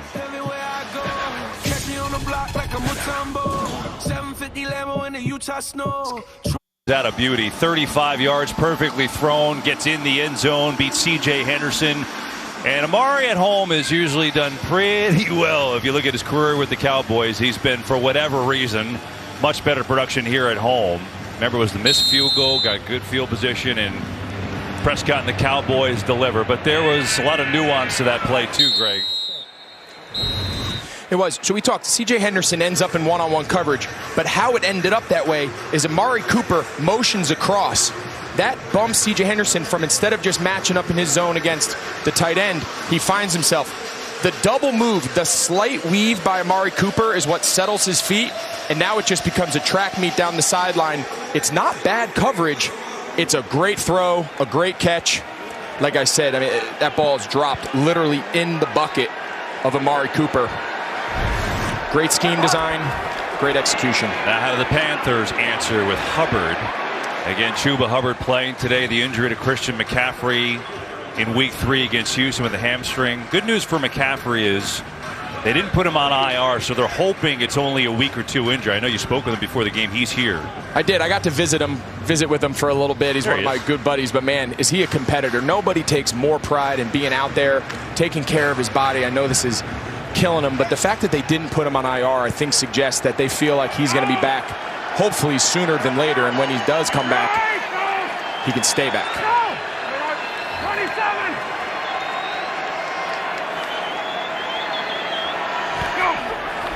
Blitz coming. Second down. Darnold slings. Ooh, that was trouble. Marshall, the intended receiver. A lot of traffic. Brings up third down. Brings up another game break with Carissa. Thanks, Kevin. Falcons trailing 3rd and 13. Matt Ryan connects with Cordero Patterson for this 14-yard score. Cordero's 3rd of the day. 2-point conversion, no good. Falcons up 23-19. Kevin? You know, it looks like a team has finally figured out how to use him on offense. He's having a big year. He has. We saw him a couple weeks ago. He looks very comfortable playing that hybrid running back, wide receiver type role.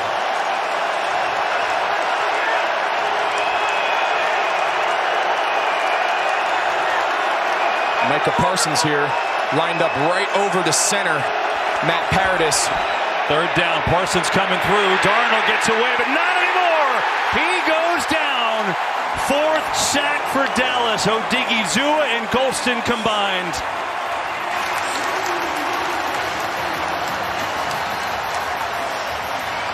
You can sense this D-line here in Dallas is starting to feel it. Look at Micah Parsons. He's just going to take on the center, and then all the twist stunt.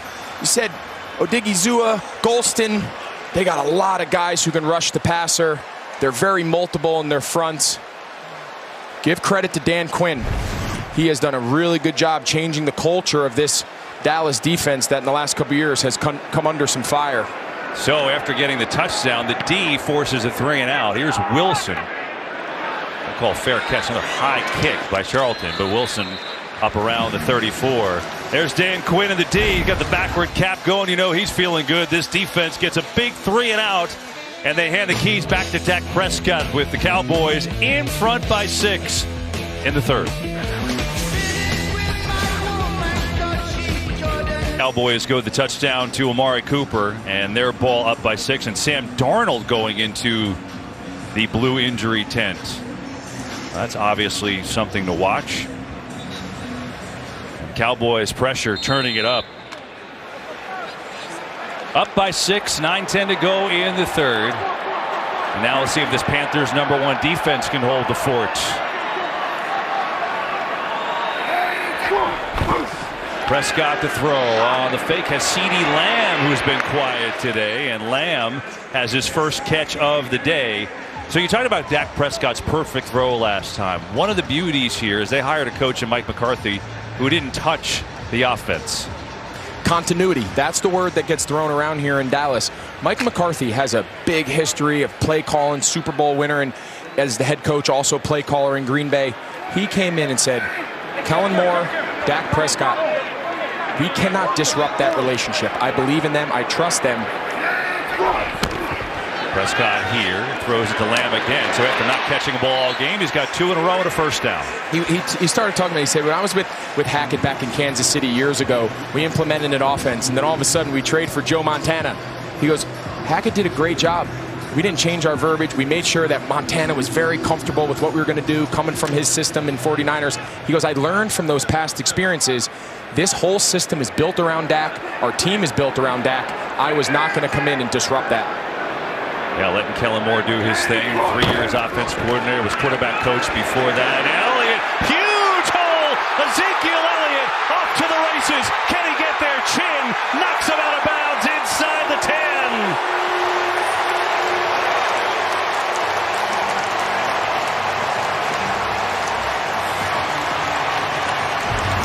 We said earlier, he looks fast, he looks explosive. You see him bring Cooper down on the end for the extra blocker.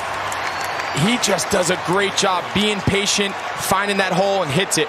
This was a scheme we used to see back when Le'Veon Bell was really at the top of his game in Pittsburgh. They call it the old Steeler zone fit. He ran it to perfection right there. Patience, and when the hole opens, hit it. 117 yards for Elliott, 47 on that carry. First and goal, Cowboys. On the fake, Prescott a little floater. They're going to walk into Schultz for the touchdown.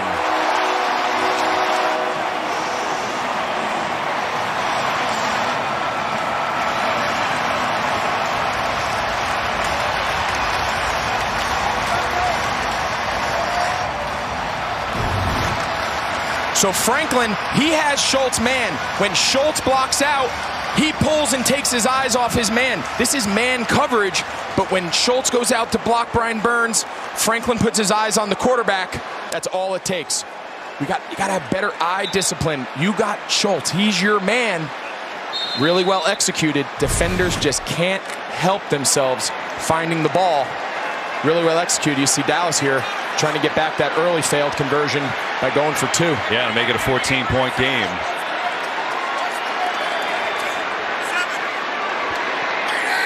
Wilson in motion, fake to him. Prescott pressured, rolling, floating, nobody there.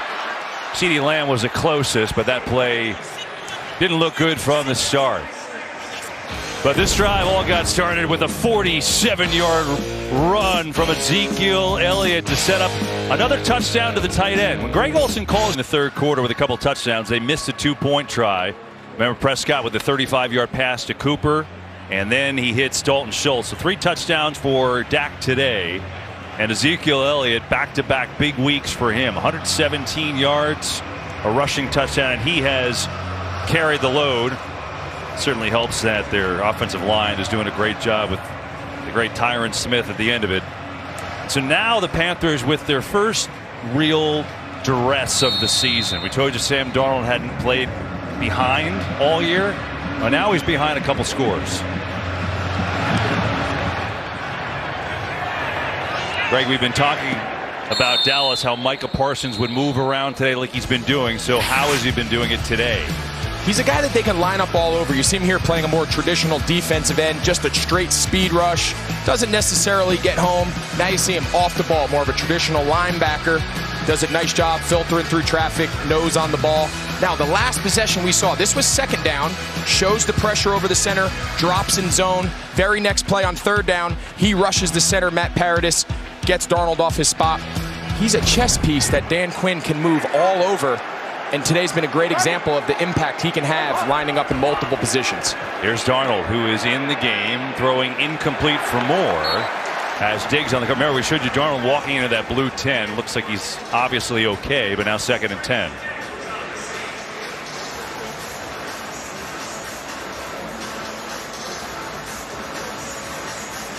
One thing Carolina has to do, you talked about, they haven't played from behind very long. So, had often much this year. But you don't want to feel there's a ton of time left, 7 minutes in the third quarter. 2 scores might seem like a lot. Just stay in your package, stay on script, stay in your game plan. There's no need to go away from what you've done, not only today, but through the first quarter of this season. 2nd down. Darnold flushed out, looking. Can't find anyone. Now throws on the run. He's got a completion to Anderson, his old buddy from the Jets, who came back to get it. Now we'll see where they mark it. He's close. Maybe just a little short of a first down. I think about a half yard short. Another example of Darnold doing a great job keeping the play alive. But I really like what Robbie Anderson did. He was kind of dead up the sideline there, and he just came right back to the sticks. Watch Robbie Anderson here. So he's kind of dead, sees his quarterback. He tries to go deep. Now watch how assertive he is coming forward. He presents a great target. Darnold sees him, puts it on his chest, sets up 3rd and short. Sneak, and I don't think he got there. I don't think he got anything. Sam Darnold and this line did not get any push on 3rd and 1. They do not get it. Now they're going to go for it in their own territory. Look at Odigizua in there. Yeah. Golston does a nice job crossing face. I mean, they got 6 guys lined up over the center and the 2 guards. And now they will punt. Yeah, I like punting here. You're on your 34.5-yard line. If for whatever reason you don't get it, punt the ball, regroup. I think this is the right move if they decide to stick with it. Well, hold on. They got a timeout. So I'm guessing if there's a timeout, they're going to send the offense back out there. So they changed their mind. Gives us a second to tell you about Saturday. Massive top 5 showdown. Big noon doubleheader on Fox. Big noon kickoff crew live from Iowa City at 10 Eastern. Maryland and number 11 Ohio State at noon, and at 4 Eastern, game of the weekend. Number 4 Penn State against number 5 Iowa. Wow. Huge big noon Saturday on Fox and the Fox Sports app. And so the Panthers are going to go for it here in their own territory on a 4th and 1. He said, hey, why not? What do we have to lose? You know, when you think about it, I still don't know if it's the right move or not, but if you're in the mind of Matt Rule, you might feel like your defense is starting to break down a little bit. This is going to become a possession-based game. Can we match scores with Dallas? He doesn't believe Dallas is done scoring. A punt here, he feels like they go down, he falls behind 3. This is the play of the game here. 4th and 1, they go speed sweep to Moore, who's going to get there. Great call. Great call. You can see they're lined up over the center again, expecting a quarterback sneak or something quick up the middle. Really good call. I'll tell you what, that takes a lot of courage there on your own 34-yard line. Good job by Joe Brady there. He had that play dialed up. He said, no, coach. Take a timeout and get that punt team out of here. I'm going to get this first down. Joe Brady, one of the great young coordinators in this game, just 32 years old. Second year in Carolina, led the LSU offense with Joe Burrow to a national title before that. So a big pickup on 4th, and now 1st down, and they'll flip it to Chuba Hubbard, who breaks a couple tackles, and a solid run by Hubbard, who's got 7 yards on 1st down. So let me ask you played for a guy in Ron Rivera who went for it on 4th down all the time. This is a young team. That call alone, does that resonate? What does that do? Just having the guts to make that call? Yeah, I think it says a lot. I think it says a little bit about how you feel about your defense, but I think it says a lot about how you feel about your offense and the confidence that you feel, hey, if we're going to come in on the road and win big games like this, we might have to take some chances. We might have to go outside the box right there. That was a really, really gutsy call there by Matt Rule. It paid off. Keep this drive alive. His guys, they got a new sense of life. Here's Hubbard, who gets slammed in the backfield. It's the 4th time he's been tackled for a loss today. J-Ron Curse, who's really been all over the place on the play. I mean, look how many guys there are around the ball, Kevin. I mean, I feel like at some point they got to start pushing the ball downfield, kind of spread these guys out a little bit, get them off your back. The O-line's kind of under siege. They're bringing pressures. They're bringing safeties off the edge. A lot of that has to do with, do they feel like you're going to push the ball downfield? You see it again here. Look how many guys are up at the ball. And look at all these guys. Now, some might bail. Some might come. And no play. Whistle blows. And we get a timeout. Timeout, Carolina. Carolina has used 2 timeouts on this drive. They'll talk it over on a 3rd down, and now this from Geico. All right, here we go. For Carolina, calling their 2nd timeout on the drive. They converted the 4th and 1 in their own territory, now a big 3rd. Be interesting, has Matt Rule told Joe Brady this is 4-down territory if you can get us close enough? Is this 3rd and 5, but 2 chances to get it if they find themselves in a 4th and short?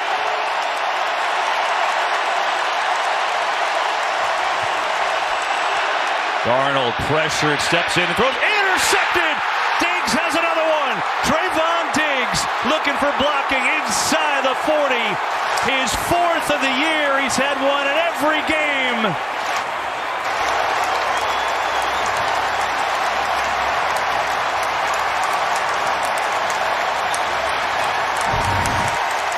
You see Diggs right here. They show pressure. Everyone drops. And Sam Darnold he doesn't see him. He feels like he has Robbie Anderson there, and it's really the first big mistake we've seen from Sam Darnold. He steps up. He just doesn't see it. It's just funny. Trayvon Diggs just always finds a way to end up with the ball in his hands. Ultimate playmaker. His stats are just, the start of his career is just incredible. And now the Cowboys with great field position. They're going to give it inside to Pollard. Sprinting through the line, and it's a first down inside the 25, and you could feel all the momentum shifting towards Dallas. I mean, Diggs is incredible. He's got 7 interceptions his last 9 games now. Think about that. 4 straight game this year, which ties a team record. Everson Walls has that. 7 interceptions in the last 9 games. Some guys just have a knack for being around the ball skills, was a former receiver. Talented defensive back. Here's Pollard. And now if the Panthers ever needed to make a stand on defense, here it is. Even though we're only in the 3rd quarter, you just feel this wave of momentum. So you see Diggs here. He's just going to fall back in his zone. He's reading the eyes, and he's just going to jump and rob that route. He's a safety playing what they call a robber. He's kind of the down hook curl player, which is that area of the field about over the tackle box, about 10, 12 yards. He's sitting there and just robs it from coming from the other side with Robbie Anderson.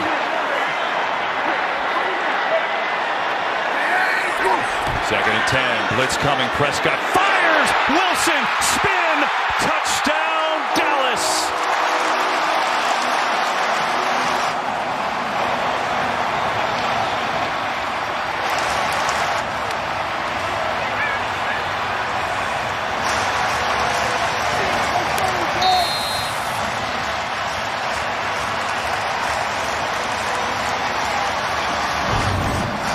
See Cedric Wilson right here, number 1. He goes out like he's going to stalk for the flat route, and nobody carries him. Great play design. You can sense Dallas has just taken full control of this game. The crowd is loving it. Kind of running away with it here. Dak Prescott has 3 touchdown passes in the quarter. 4 for the game. 23 yards to Cedric Wilson. But, of course, it was the turnovers that got this team going, just like last week. Trayvon Diggs the pick, and then a dart to Wilson and a spin to the end zone. 23 unanswered for Dallas. Has gotten obliterated in the 3rd quarter, and obviously the turnover set that up. But you see 23 unanswered points for Dallas. See the run game. They had allowed nothing on the ground, but getting torn up today on the ground, among other things. Dak Prescott tying a career high, 4 touchdown passes, 3 of them in the quarter. It's Dallas offense. They could just explode on you like that. And all of a sudden, they run out to a 33-14 lead. Still a lot of time to go in this. 2:17 to go in the 3rd. So what Dallas is selling here is Dalton Schultz to the flat, and then we got block. But what they're going to do is after they sell the block, we're going to get route. Dak's going to pump it. And you see Cedric Wilson, once the 2 defenders jump the flat, he's wide open up the seam, spin move to avoid the free safety. Kellen Moore is in a great play calling rhythm right now. We talked about how hard it is to stop this Dallas offense. They're firing on all cylinders right now. They're a handful.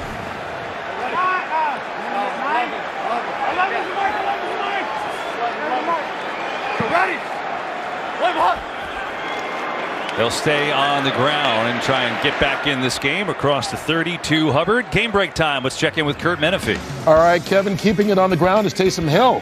Second time he's done this today, running it in for a touchdown. And the Saints begin to separate from the winless Giants right now. They're up 21-10 early in the 4th quarter. Appreciate that, Kurt. Dallas by 19 here. And I know you said a little while ago you got to stay with the game plan. Can you still do it? I think it's getting hard now. You find yourself down 3 scores. You feel the momentum slipping away. They need one of their marquee players right now to make a play. Try to recapture some of this game. Darnold, big drop, fires, knocked away. Anthony Brown, step for step with Robbie Anderson. He says no, no, no. And it brings up 3rd down. It's a great job by Anthony Brown. You see there's a little space, what they call it. He's going to undercut the route. But what he does a great job is he uses his inside arm. So in the event he misses it, you can see his right arm secure the tackle. inside arm. Watch him undercut this. Watch his left hand. Even if he misses, the right arm allows him to secure the tackle. That's really, really well played by Anthony Brown. 3rd and 3. Blitz coming. Darnold. Is it picked? Diggs has another one.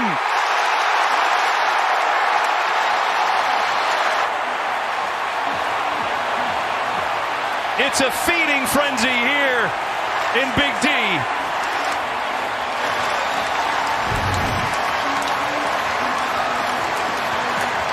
See how flat-footed he is, and the second he feels DJ Moore put the brakes on, he's just driving. He understands the down. He understands the distance, field possession. You can't discount when a team starts feeling like they're getting to the quarterback and the ball has to come out early.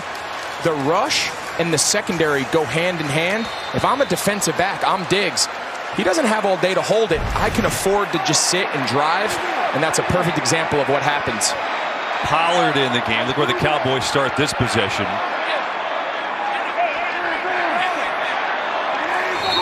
On the 29, and we get a whistle. All-star offense, number 87. 5-yard penalty, still first down. But the identity of this Cowboys team this year, well, there's been a few of them, right? But I mean, this defense, which, look, they were historically bad last year, so anything would have been an improvement.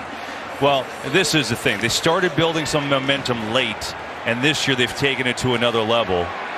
A straight game with 2+ takeaways. Diggs has 2 interceptions today. He's got 5 on the year. It's week 4. Pollard to the edge. Pollard just gets tripped up from behind by Jeremy Chin. Otherwise, that would have been a home run ball. Feels like an avalanche now. It is. I mean, just well executed. You see big Connor Williams out in front. Jeremy Chin saves what would have been a touchdown coming from his safety spot. They can just continue to come after you from so many directions. 2nd and 1. Pollard, little dance, tries to get outside, but Chandler is there. It'll be a 3rd down and 1.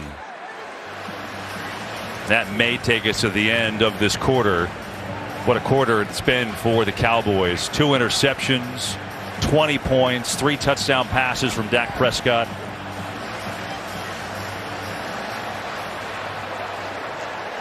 Five interceptions in 4 weeks. Is that good? I think that's good. Okay. I just looked it up. I think that's good. Feel good about it. But even that one, you just see the old receiver ball skills. He didn't catch it clean. There was some bobbling. There was some fighting. Him and DJ Moore were kind of wrestling. Looks like they're going hurry up here again. They will get a playoff. They will hand it off to Elliott. Just needed a yard. Think he got it. It's close. See where the spot is. Know this, that's the end of the 3rd, where Dallas took over this game. Now have a 33-14 lead after 3.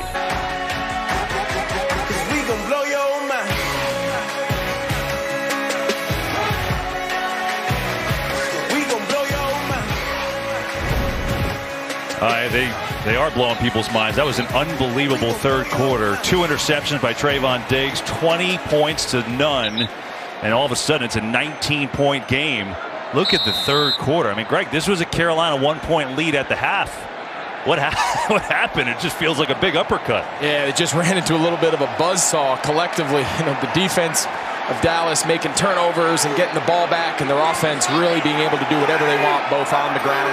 4th down here. They're going to go for it, or at least give you the appearance they're going to go for it. There's a challenge flag on the other side of the field.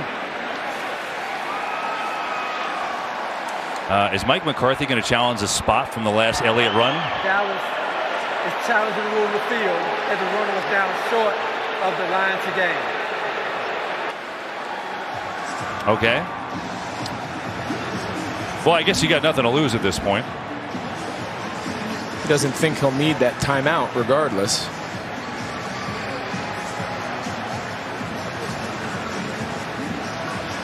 I mean, it was close. Didn't go back and look at it, to be completely honest, in the break. And now everyone's looking at it. They're all looking up at the big screen. I mean, how do you miss it? It's pretty easy to look up. Problem is nobody can see the big screen because they're standing directly under it. They're under it. Here we go. Why don't we just show you from our own replays? All right, so from there, I don't know that he got it. And again, that yellow line is unofficial, but we do a pretty darn good job with it. So ball's in Zeke's right hand, Kev. So even though it looks like his left shoulder pad might be, you could argue, is over the line, is his right arm where the ball is. It's very close. It's really close. He always carries it in that right arm, always. even if he's going to the other sideline. So always. In a case like that, I mean, just from those replays, I don't know that that's going to be overturned. After reviewing the play, the rule of the stands, the ball carrier was short of the line of the game. Dallas is charged his first timeout and challenge of the half. You know what? She's having a good time no matter what. So there you go. And now because of that, they're going to kick the field goal. So I guess if you're the Cowboys, the way things have been going, you figure you got nothing to lose. Give it a shot on that replay. And they'll send out Greg Zuerlein here.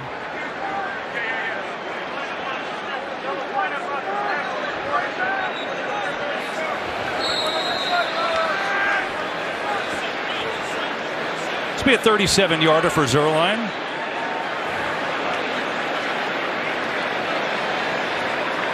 Make it a 22-point game.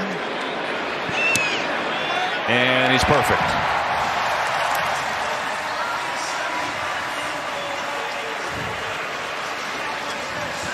You know, we came on talking about Dak Prescott and this offense. I feel like, you know, everything that happened last year, you know, all questioned, how would he come back? Hopefully he's healthy. I feel like he's jumped up another level, and I know he was playing great before he got hurt, but this is sick right now. Which is almost hard to believe. Yeah. You know, prior to his injury last year, he was on record pace playing the quarterback position. Now, granted, he found himself last year chasing, playing from behind. The defense was really struggling. This team, though, this has the making to make a run to not only win the division, of course, but to make it deep into the NFC Championship and compete for the conference. Oh. They're balanced. They're getting takeaways on defense. They're significantly improved. And I don't know what the plan is to stop this offense. We've talked about it a lot. They're so multiple. They're so versatile. It's a handful. You know, and I think your point about Elliott is so true, right? Everyone's like, wow, it's not the Zeke of old. It's not the 2016 Zeke. You know what? It looks like the 2016 Zeke to me today. He looks fast. He looks energized. You bring in Pollard. I mean, the second you see Zeke Elliott run out, you take a deep breath, and all of a sudden Pollard runs in, and you're like, oh, my God, I got to chase this guy around now. It's a lot to take in. That's why the Cowboys up big in this one. This week, Thursday Night Football on Fox. Matthew Stafford and the Rams against Russell Wilson and the Seahawks. Boy, is that a good one. Thursday, 7:30 Eastern, 4:30 Pacific on Fox, NFL Network, and streaming on Prime Video. Are the Rams the best team in the NFC? Or are the Cowboys the best team in the NFC? I think right now, you got to say maybe the Rams. I think they might be a little bit better on defense. Now, granted, it's hard to say after today with the turnovers and how well Dallas has played. But I think the two of them are at the top. You know, the usual suspects with Tampa. They're always going to be in the run. NFC is pretty loaded this year. Of course, everyone's saying, what happened to Brady? We get it. Brady and the Bucs are the defending champs. I'm not leaving them out. They'll still be there at the end. Just talking. Here's Darnold. Is sacked by Parsons. Number 5 for Dallas. Yeah, Rodney Smith here. He has Parsons, and he does a nice job picking him up, but he tries to cut him. If you're going to try to cut him, the ball's got to come out. The second the ball doesn't come out, an athlete like Parsons is going to get back to his feet, continue to play. So that's either got to be quick game and cut, or if that's a drop back and hold it, the running back there has to stay on his feet and stay between Micah Parsons and Sam Darnold. Cowboys had 4 sacks on the year, 5 sacks today. Darnold over the middle, got a completion there, and that is Smith who gets out across the 30. This Cowboys defense is really flying around this year. They bring in Dan Quinn as their new defensive coordinator, and look, they are no doubt predicated on turnovers, on their young players. This is coming into the game. Odigizua has a half sack today. Parsons just got another one. But yeah, 8 takeaways, add on 2 more today. And this is all coming into today, but you see the identity here, and it's funny. We showed you Parsons and his impact. They're so young. Odigizua has been awesome, but he gets overshadowed by Parsons. You see all the numbers today, the pressures, the turnovers. It goes hand in hand. Third down, blitz again. They get it out to Marshall, and he is tackled short of a first. Jordan Lewis with a short-handed tackle.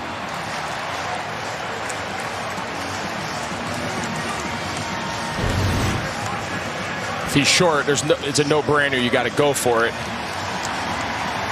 Got no choice. Yeah, you got no choice here. You got to keep this alive. Down by 22. And look, there still is a lot of time left, but you got to get something on the board here. 3-score game. 4th and 1.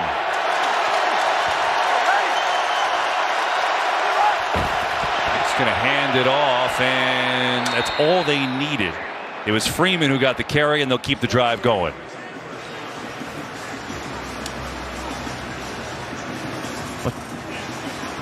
So they pick it up. We talked about the formula for Dallas, the young guys contributing, Parsons, Odigizua. But I thought it was interesting, you called me this week, and I said, what'd you see on film? I said, I saw Dan Quinn, and this is not the defense he used to run. It's not. Everyone thinks of Dan Quinn from his days with the Legion of Boom and the single high and very basic coverages in Seattle. He brought a lot of that scheme with him to Atlanta. When I first put on the tape this week, I thought I'd see a lot of that carryover. And prior to talking to him, I said, this is not the Dan Quinn defense we've seen over the last 10 years or so in the NFL. Play clock winding down. I don't think they got the playoff.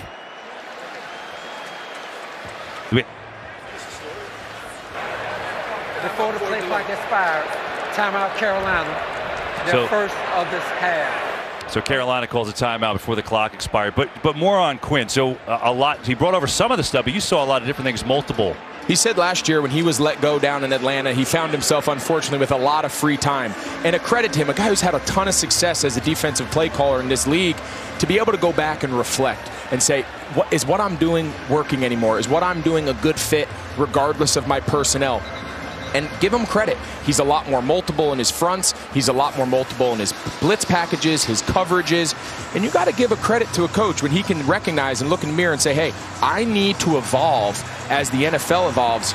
Just because it worked for me in the past doesn't mean it's going to work for me now. And he has completely changed the feel and the look and the culture of this Dallas defense. He said, I don't recommend getting fired and going to Hawaii to doing all of this, but you know what? He used the time wisely. He credited our Laura Oakman for a lot of help on the mental side. So Dan's done a wonderful job. On first down, here's Darnold over the middle. Oh my goodness, what a hit, and we get a flag. DeMonte Casey on the big hit on Tremble, and they throw the penalty flag. Hopefully Tremble's okay. Wow, I saw that one coming. KZ had him lined up, coming from depth. He hits him in the shoulder. Unnecessary roughness. Contact on the defenseless player. Defense, number 18. 15-yard penalty. Automatic. First down. That sure looks like a legal hit, and shoulder to shoulder, right? It was shoulder to shoulder. I think the only thing they could probably say, we should ask Dean, does KZ kind of launch himself? You see him, he kind of comes off the ground. In live action, anytime a player launches himself, you see the head snap back. But yeah, on replay, it looked like he went shoulder to shoulder.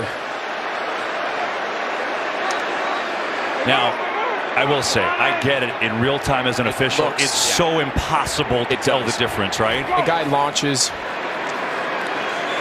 Here's Hubbard off the screen. Hubbard has a first down inside the 40 of Dallas. Dean, what's your take there? And I just said, I don't know if you heard, but I know it's impossible real time sometimes to see this as your official on the field, but what's your take on what they saw there? Yeah, I think you're right. In real time, it is hard. It's a big hit. You see some contact up in that head neck area. Ultimately, to me, it's not a foul. He doesn't get him in the head neck. The launch would be a foul if there was contact with the helmet, but there's no contact shoulder to shoulder. To me, it's a legal hit. Okay, Greg, so you were on it. Dean, appreciate the clarification. what it is. I wonder if at some point, I'm sorry, Kevin, you almost wonder at some point, will they make those reviewable? You know, those are huge plays in the impact of the game. There's Darnold over the middle. Smith's got it, diving down. And it'll be a second down for Smith. Yeah, I mean, look, you can see both. I mean, if you're a defensive player, you're like, man, I did everything right. Perfect tackle. But again, if you're on the field, you can't, like, how fast that is. And it just it looks bad, right? It looks really violent. The head snaps back. You just assume there's contact to the head or neck area. In that case, there wasn't. Meanwhile, Carolina's trying to stay in this game here. They need 3 scores at least. Get it over the middle, just kind of taking their yards. Smith again's got a first down with 10.5 to play. He's going to go a little hurry up here, try to find some tempo, find some rhythm. You can sense Darnold feels that pressure. He's really fast getting the ball down to his check down. That last one to Rodney Smith, the running back, number 20.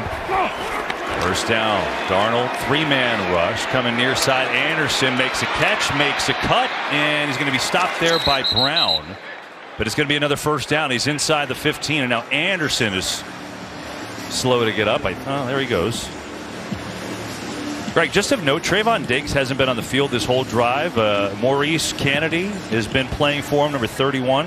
Don't know if there's anything to it, but there he is, Kennedy on the top side.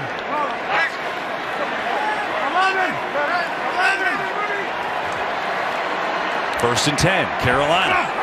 Trying to punch it in, get a little closer. They throw it far side. Zylstra catches with a stiff arm against Kennedy, and he's out of bounds inside the 10. Got to get him down near the 7.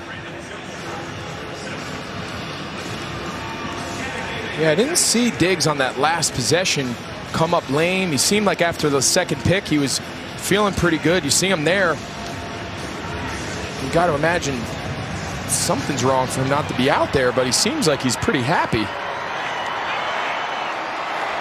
Al Harris, the defensive backs coach, he knows a thing or two about picking off passes, right?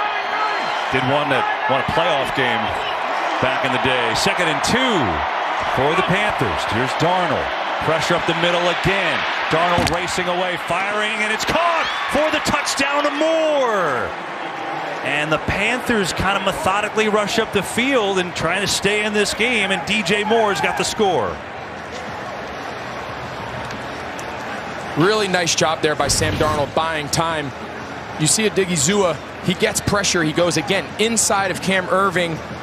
Darnold feels it, flushes out wide. DJ Moore does a nice job breaking off his route, being friendly on the scramble drill, coming back.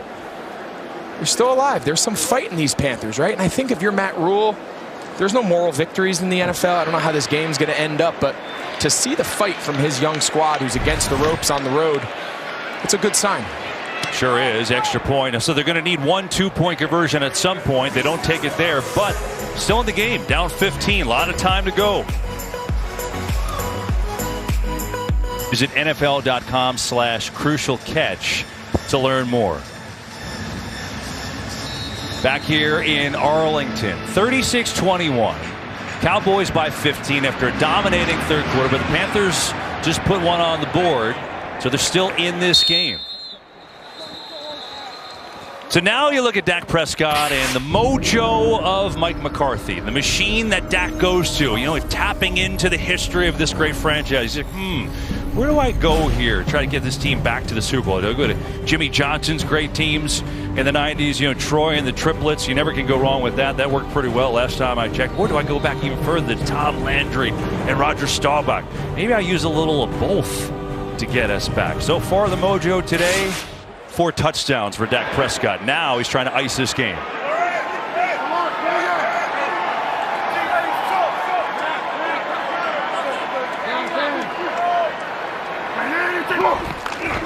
A start by running a huge hole for Elliott, who picks up a quick 10 yards and a first down for the Cowboys. Another game break. Let's go back to Carissa Thompson. Thank you, Kevin. Giants trailing 21-10. Daniel Jones finds Saquon Barkley down the sideline for this 54-yard score. 2-point conversion good. They're down by 3. They do have the ball again at the 2-minute warning.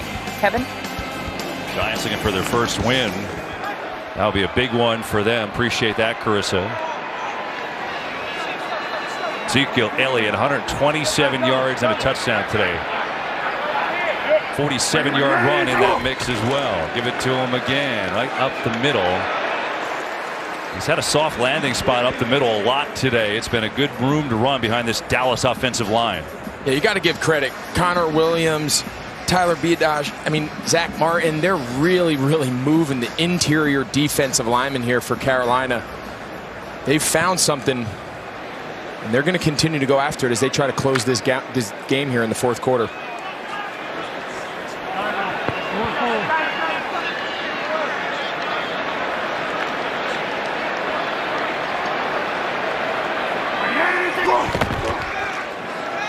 Elliott still working across the 40. Bring up third down and short. You saw that graphic, 212 yards rushing against a Panthers team that had allowed 45 yards per game.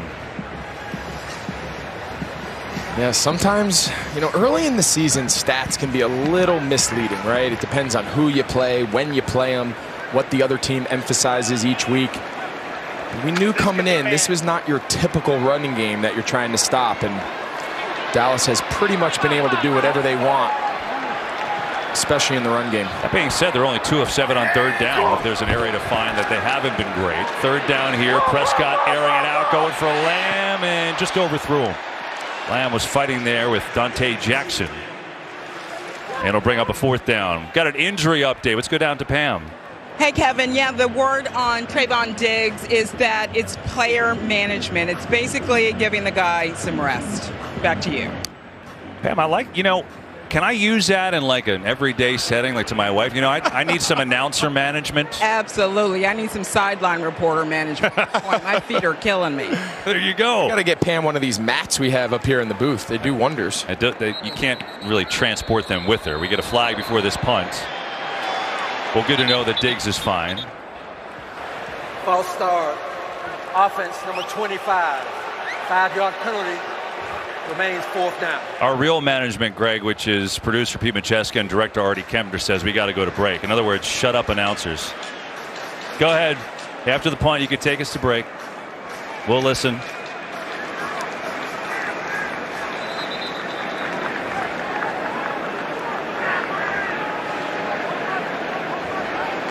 Nobody knows where the ball is. Do need that to punt it. And so they will on a 4th and 8. Brian Anger gets into it. Good kick. Erickson lets it go over his head. And the Panthers will start on their 20. Dallas defense is flexing today. 5 sacks, couple of turnovers. They're leading the pod. You ain't never seen it like this. Sunday at 9:30 a.m. Eastern, only on NFL Network. So here's the thing. It's all smiles and everything, and the Cowboys have been in control of the second half. And you heard Pam say player management. But, Greg, this is a 2-score game. There's still a lot of time left in this game, and Diggs is not on the field right now. You surprised? I am a little bit. I mean, I understand they were up 22. Maybe give them a blow on the last drive. Sam Darnold leads the Panthers down there. They score. Their defense forces a punt. They get the ball right back. All right. This guy's falling asleep. He's got to wake up. This game's not over. By the way, announcer management. My wife Rachel said you get it when you play golf anytime you want. That's fair. I can't play that card. That's fair. Thanks for the idea, Pam. Glad she's watching. It is. 1st and 10. Here we go for the Panthers. Down by 2 scores. And it's Darnold. 4-man rush. Parsons coming. Gets rid of it. And he's been getting it to Smith quite rightly the last couple of times here. And Smith going to pick up 5, and here come the Panthers. They got to hurry it up, even though still time, but they only have, well, they've used all their timeouts. Certainly would like to have Christian McCaffrey back out there.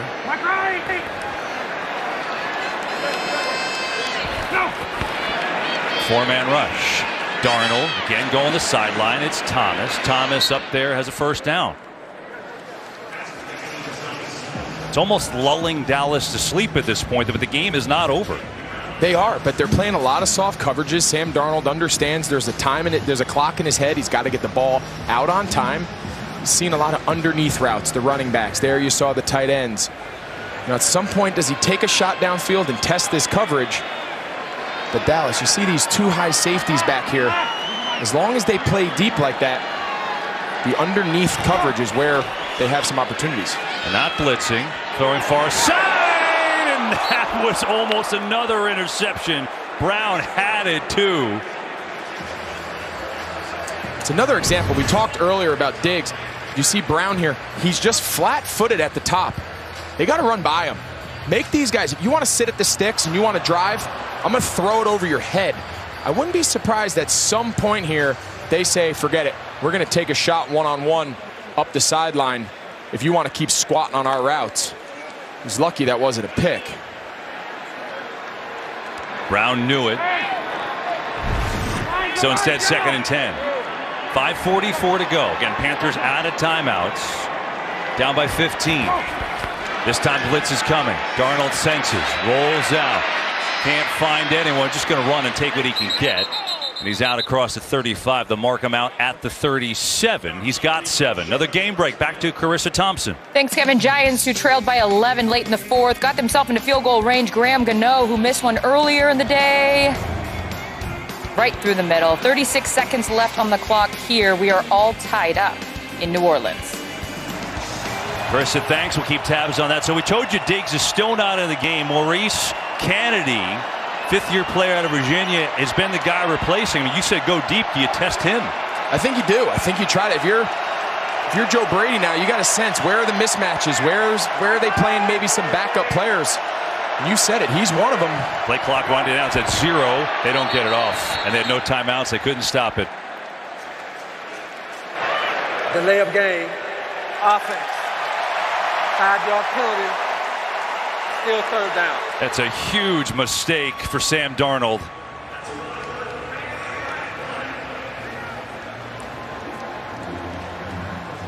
This point in the game, just can't have that. Can't have that. Your urgency should be at the highest level right now. Getting in and out of the huddle, get the play in. Exactly 5 minutes ago. See Kennedy down here. He's lined up on DJ. He's lined up on DJ Moore. Does he see that matchup and try to go to him? He's looking the other way. Darnold going to float one the other way. Has Anderson wide open, and he overthrew him. There was your shot. Darnold just missed it. And now a 4th down, and you got to go. Got to go for it here. I thought, again, just finding your mismatches. Now, he went to the top of the screen. Robbie Anderson with a little double move. He's got him. The touchdown. A touchdown.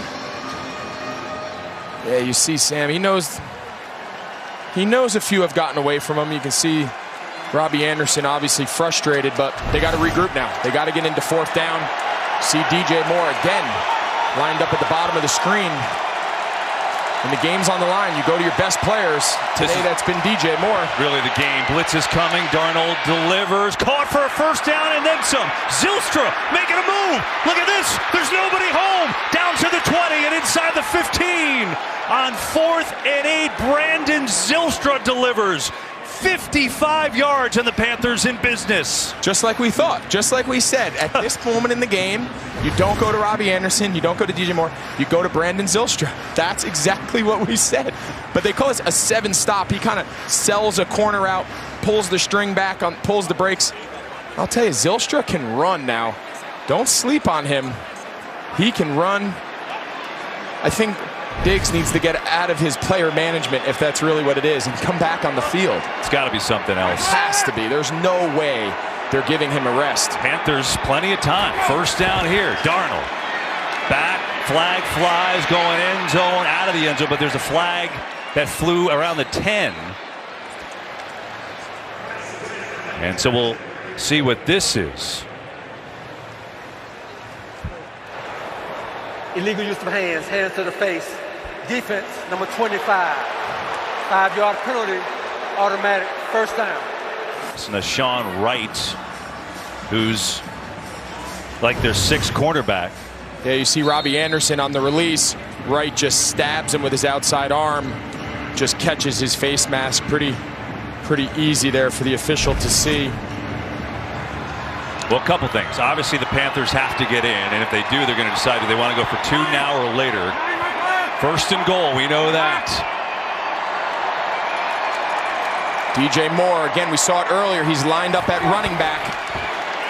Darnold looks his way, goes his way, touchdown, Carolina, 2 more.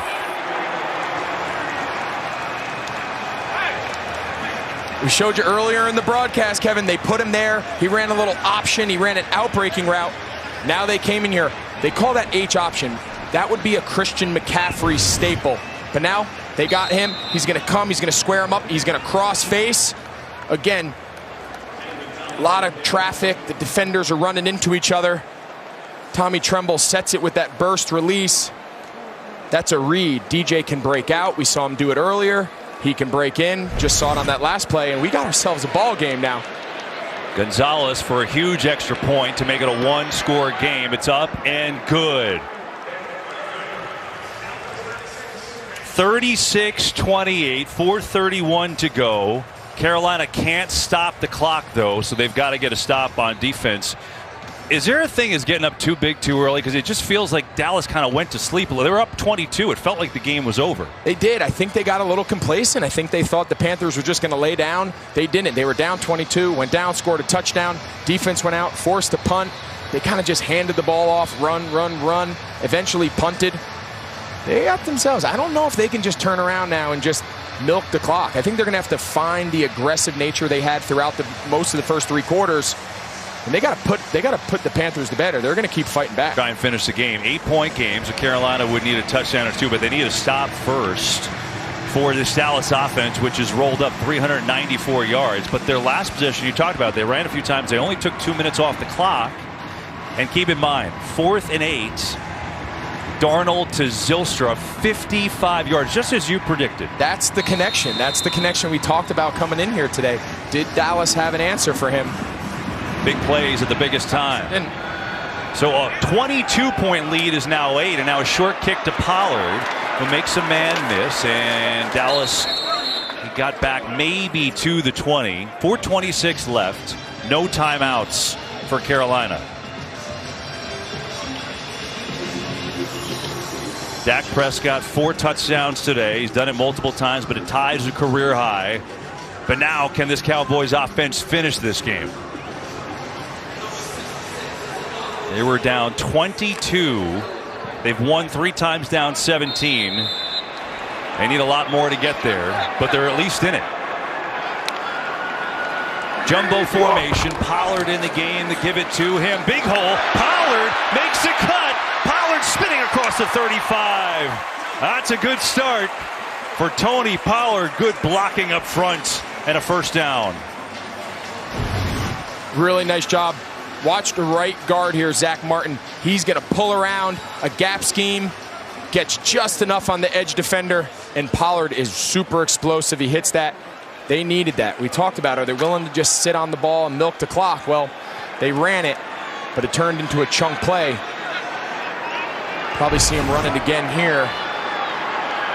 232 yards rushing for the Cowboys. It's Elliott cutting back against the grain, and a big chunk here. Still pushing the pile. He's got 8. Huge chunks from the Cowboys' run game as they try to run this game out. You know, something that seemed at the moment kind of a hidden part of the game. In that one possession earlier in the second half, Carolina ended up using those 2 timeouts. You know, on the 4th down that they lined up the punt, and then they ended up going. They've got to save those timeouts, and this is critical. And now here, if you're Dallas, milk this thing down. Don't snap the ball at 10 seconds. Snap the ball at 2 seconds, 3 seconds. Every second here matters when you're trying to end this game. And you see them selling out here. And now penalties, multiple. Too many men. 12 men in position. Defense. 5-yard penalty resulting in a first down. Well, you saw Morgan Fox. There was all kinds of confusion with Matt Rule trying to shove him back on the field, so that never felt right. Yeah, that's a critical error. You see Rule sending him out, but nobody came off. It's a critical error there at this point in the game, but this is it. They got to stop him here. One more first down, this is going to be tough. Haven't shown the ability to do it with this big formation in. They're just going to keep on running it to Elliott. Gets a yard. Yeah, without any timeouts, this is really what it comes down to. Dallas gets another first down. Essentially, it's going to be over.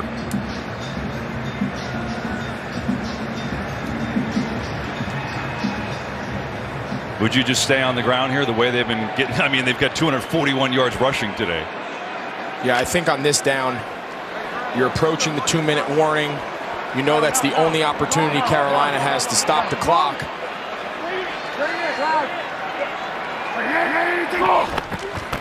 On the fake, Prescott wide open. It's Schultz who corrals it, but that cost him. He would have had a first down and for all intents and purposes wrapped up the game. And now it's going to come down to a third down play. They sold out against the run and a really well-timed call there by Kellen Moore. Like you said, 41 yards rushing today. Yeah, I think on this down, you're approaching the 2-minute warning. You know that's the only opportunity Carolina has to stop the clock.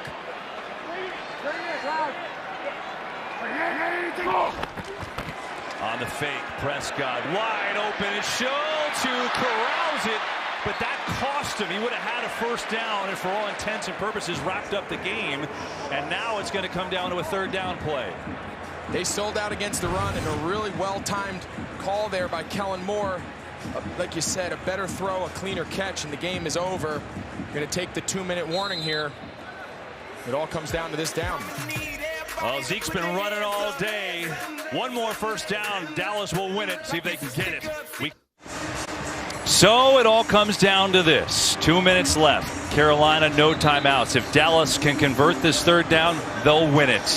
Third down and 1 from the 41.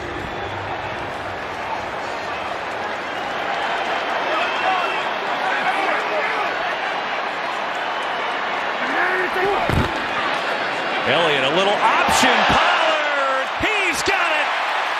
Game over. You talk about dialing up a call for a certain situation. Kellen Moore pulls a great play out of his bag. What looked like kind of a little sweep to Zeke Elliott turned into a triple option. So you see him hand it off. Brian Burns is unblocked. Looks like he's going to make the tackle. Zeke makes a nice little option.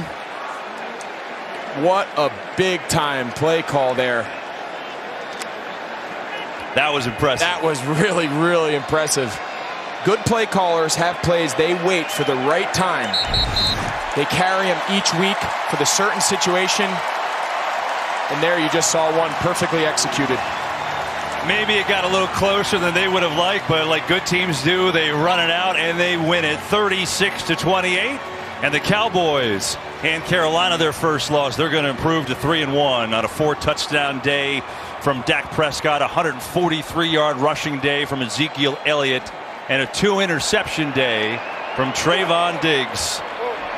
The old Tom Landry victory formation. There you go. That'll do it. Fun one here in Arlington today. The third quarter for Dallas went up to a 22-point lead. Carolina got close. But the Cowboys running out to victory, and they win it by 8.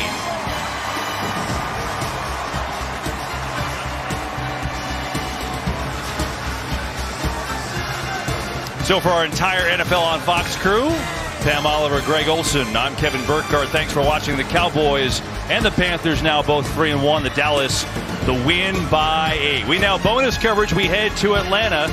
Kevin Kugler, Mark Sanchez have the call with the Falcons and Washington. Goal line for the score. We want to welcome those of you who've been watching Dallas, Carolina. We also want to welcome in